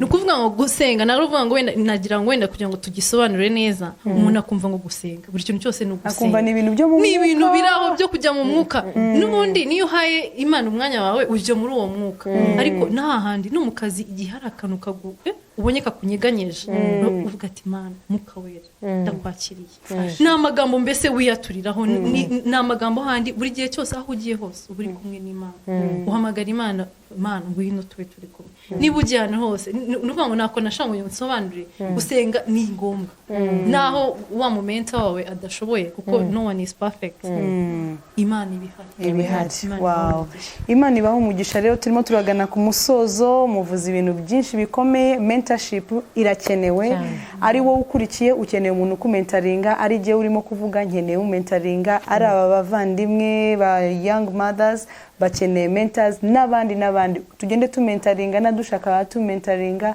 ariko twumvisemo ko harimo na part cyangwa se igice gikomeye cyane kuguhitamo ninde ugiye kwigiraho bigomba gusenga ugomba gushishoza ugomba kumenya ngo ninde ndimo kwigiraho kuko su ari we wese wapfa kwigiraho su ari we wese wacingurira urugo rwawe. Ngira ngo dusoza muranyemera mvuge ku kintu kimwe kandi cy'ingenzi, hanyuma buri muntu wese ndagenda muha umwanya agira ijambo abwira abadukurikiye, ari nako dusoza ikiganiro cyacu. Hari ikintu gikomeye Ana yavuze, avuga ku kintu cyo kuba warakundanye n'abantu benshi ukagenda usiga ubuhamya bwinshi butandukanye. Ahise anyibutsa abakobwa amaze iminsi mvugana nabo benshi, si umwe si babiri, ndumva ari benshi kandi bakurikira GTV. Mwarakoze cyane kudukontaktinga, gusengana namwe, Imana ibaha umugisha. Aba bakobwa rero kimwe mu bintu turimo kwakira kigenda kigaruka kenshi ni ikibazo cy'aba ex. Ya abakobwa abagore bamaze kugera mu rugo, bari muri iyi myaka yo kuba bari muri ya transition yo kuva mu bukobwa no mu bugore, ugasanga binjiye mu mago bafite abajama babo, nibo ba ex babo babita abajama. So akaba nta kindi kintu gihari, erega uyu ni umujama wanjye, kubera ko mwarakundanye, nyuma urashaka, nyuma yo gushaka hakaba hari umujama. Abo bajama rero twabashyize ahantu hamwe muri GTV Rwanda, tubita ba third party. So uwo abari muri ba third party tujya tuvuga. Noneho ugasanga umukobwa cyangwa se umugore, yaba ari umukobwa uri muri relationship yanze kurekura kubera imyaka 5. Hari uwo twavuganye amaze imyaka 5 akundana n'umusore, amaze gukundana n'umusore, somehow aba disappointed, bari barageze aho banavanga umutungo. Umukobwa nkurikiye abyumvireho, bafungura account yo gushyiramo amafaranga yabo bombi, ari umuhungu azana amafaranga, ari umukobwa azana amafaranga. So umuhungu aza guca inyuma y'amafaranga arayakoresha, arashira. Amaze gushira bagejeje aho batangiye kujya bagongana bashwana, basanga nayo amafaranga nta gihari. So umukobwa ageraho yumva ntagishaka gushaka, yabivuyemo, umukunze wese ntashaka kumwumva. So biza kuba ibintu birebire cyane. Umukobwa yari yarabonye akazi ajya akora hanze y'igihugu, umuhungu asigara mu gihugu. So urumva ko distance yagiye ibamo bigenda bitagenda neza. Ariko umukobwa yakomerekejwe cyane nuko si amafaranga yamubabaje cyane, ariko yakomerekejwe n'imyaka 5 yari yaramaze kwiha umuntu. Baramaze gukorana ibihango byinshi, barasezeranya amasezerano menshi, bitana amazina, ndetse barabyaye n'abana bafite amazina babise, bazi ko first born azitwa ku, second azitwa ku. So urumva bamaze kugera mu bintu bivangavanze ku buryo gutandukanya ibi bintu y'amarangamutima Donata yavugaga biragoye kugira ngo uhite ubitandukanye. So mbonereho rero mbwira umukobwa udukurikiye rero, uwo musore murimo gukundana kumureka nta cyaha kirimo. Niba ubona atari mu bushake bw'Imana, niba ureba ukabona murimo muragongana none ahanga, nta kumva ntumwumva, ukumva ibintu bitangiye kugirana ibibazo, ubu ngubu nakugira inama yo kumureka, nakugira inama yo gusenga ugasaba Imana kugira ngo ikuyobore uburyo bwiza. Ariko uhereye ubu ngubu kureka umuntu mwakundanye nta cyaha kirimo, ahubwo wamureka ariko ugasaba Imana kugira ngo ubushake bw'Imana, icyo Imana yifuza igikore mu buzima bwawe. Kuba rero ufite umu ex wawe, ubundi umu ex wawe ntago mukwiye kuba mugifite ibintu by'ubujama byo kuzarinda mwambuka mukagerana mu rugo. Ibyo bintu nta kindi kintu muba mukirimo mukorana, nta kindi kintu muba mukirimo muvugana. Ni umuntu ugomba kubahira ku ruhande, nakakubahira ku ruhande, mukabana amahoro nk'uko ijambo ry'Imana rivuga, mubane n'abantu bose amahoro. Ariko ntago bivuze yuko niba bitaciyemo uyu munsi umuntu agomba guhinduka umwanzi wawe. Ntago bivuze yuko niba bitaciyemo uyu munsi bikaba bidakunze yuko mukomezanya ubaye umuntu uhemuka. Ngo wumve ko wahemutse, wumve yuko hari ikintu gikomeye cyane wakoze. No, hari umugambi Imana yakuremeye urenze kurira k'uyu munsi. Hari umugambi Imana yakuremeye birenze ibyo utekereza kuri uyu musore uyu munsi. Ayo masezerano wakoze gira umwanya wo kuyaca, kuko arimo ararira akuclaiming avuga yuko uri umugore wa runaka, uri umugabo wa runaka. Amasezerano mwakoze cyangwa mugenda mukora muri za relationships zitandukanye, niyo agera mu rugo ugasanga mu mwuka, mu buryo bw'umwuka aracyarimo gukurikirana akurura. Ngira ngo reka dusoreze hano, nsaba abatumirwa bacu buri muntu wese agire ijambo abwira abadukurikiye, hanyuma dusoze. Imana ibahe umugisha. Kaduhere kuri Yvonne. Okay, murakoze cyane. Wenda twasoza bashimira. Ikindi mbwira yaba ari umukobwa, yaba ari umumama, wore wese ko ikintu cyiza uragiharanira, ukagikorera, kandi ukagishyira imbere y'Imana, kuko njyewe nizera neza ko nta kidashoboka, kandi ko iyo uri kumwe n'Imana uba wa mukobwa mwiza, uba wa mugore mwiza, uba wa mubyeyi mwiza. Ikindi nuko nabwira umukobwa nukuvuga cyangwa umumama nuko we are a product of our choices. So nukuvuga ngo muri makeya nta kidashoboka. Ikindi twirinde kuba abanebwe, dukore kuko yaba ari mu ngo zacu, yaba ari aho dukorera, yaba ari mu igihugu mu buzima, yaba ari n'igihugu, tugomba kuba abakobwa tukerekana ko nitwumve yuko tudashoboye, nta kidashoboka. Imana ibaha umugisha. Murakoze cyane. Imana iguha umugisha cyane Yvonne. Mama Anne, murakoze cyane. Nanjye nasoza mbashimira ko igihe kibaye gitoya tugiye kongera twige, kuko natwe tubivuga duhita twumva twongeye kwiga. Ikiganiro gituma wumva wongeye kugambirira muri wowe. So no kuvuga ngo nanjye icyo nasoza mbwira yaba umukobwa wenda kamere ku bakobwa nuko urugo ruryoshye. Umuntu nakifuriza wese namwifuriza gushaka ariko agashaka neza, kuko gushaka neza no gushaka nabi byatuma biratandukanye. Nabifuriza gushaka neza, nabifuriza guhitamo neza. Guhitamo neza biri mu bushobozi bwacu. Noti kuvuga ngo ngiye gutwara umuntu nakunze kubera ibintu runaka, kubera ko yankunze cyane igihe katarazamo, kuko urukundo rurihangana. Umuntu nakunze ntago wabana nawe ngo bizashoboke. Ikindi numva nuko abakobwa bakwiriye kwihagararaho, bakamenya gufata imyanzuro, kubera ko ya myanzuro izamufasha no kwijyana mu rugo rwe. Niba no yawe ari no, ya myanzuro yaba ari myiza yaba ari mibi, ingaruka zayo ushobora kuzihanganira. So no kuvuga ngo birafasha n'umugabo yo uzi gufata ibyemezo, yo ushobora guca bugufi. So no kuvuga ngo kuba mama, icyo navuga nuko dukwiriye kwiga. Kwiga guhoraho, dukomeze kwiga. Hanyuma ikindi tugira ikintu cyo kubabarira no kwizera. Kuko nitutizera abagabo bacu azagenda uvuga uti buriya rero ubwo atanyitaba telefoni hari ahandi hantu ari. Ubwo rero ya mafaranga atayamaye n'ubundi afite undi muntu yageze gute. Tugire ako kantu ko kwizera abagabo bacu, natwe ubwacu kwizera. Kubera ko hari igihe duhora twumva ntacyo dushoboye bikarangira urugo rumanuka. Nimubwira ntago nshoboye kuvuga, kandi wenda wa mugabo akeneye kumubwira kugira ngo cya kibazo mwe mufite kigire gute kibe cyakurwa. So turashoboye hamwe n'Imana. Hanyuma icyo navuga nuko nta kidashoboka. Urugo rwiza rurashoboka, ariko n'urugo rubi rurashoboka. Ariko icyo nasoza mvuga nuko dukomeze kwiga, dukomeze guca bugufi, dukomeze no kurema ingo zacu, ariko nanone dukora inshingano zacu.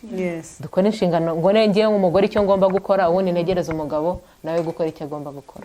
Imana iduhana umugisha. Amen. Yes. Donata, murakoze cyane. Ikiganiro ni cyiza cyane kandi ni kirekire. Njyewe ngikurikirana kenshi, ubu nibwo mbonye impamvu kitarimo kurangira, kuko kigenda ubona hari ubundi buryo cyangwa se izindi ideas zihari. So nsoza ikintu kimwe nabwira umukobwa udukurikiye, tukajya tubivugaho cyane. Kuba umukobwa mwiza ni ikintu cy'ingenzi mu mico, mu myifatire, mu kubana n'abantu, mbese kuba umukobwa nyine. Natangiye bivuga ngo kuba umukobwa ni ikintu cyiza, ariko kiba cyiza cyane iyo uhagaze muri meaning yacu, kuba umukobwa.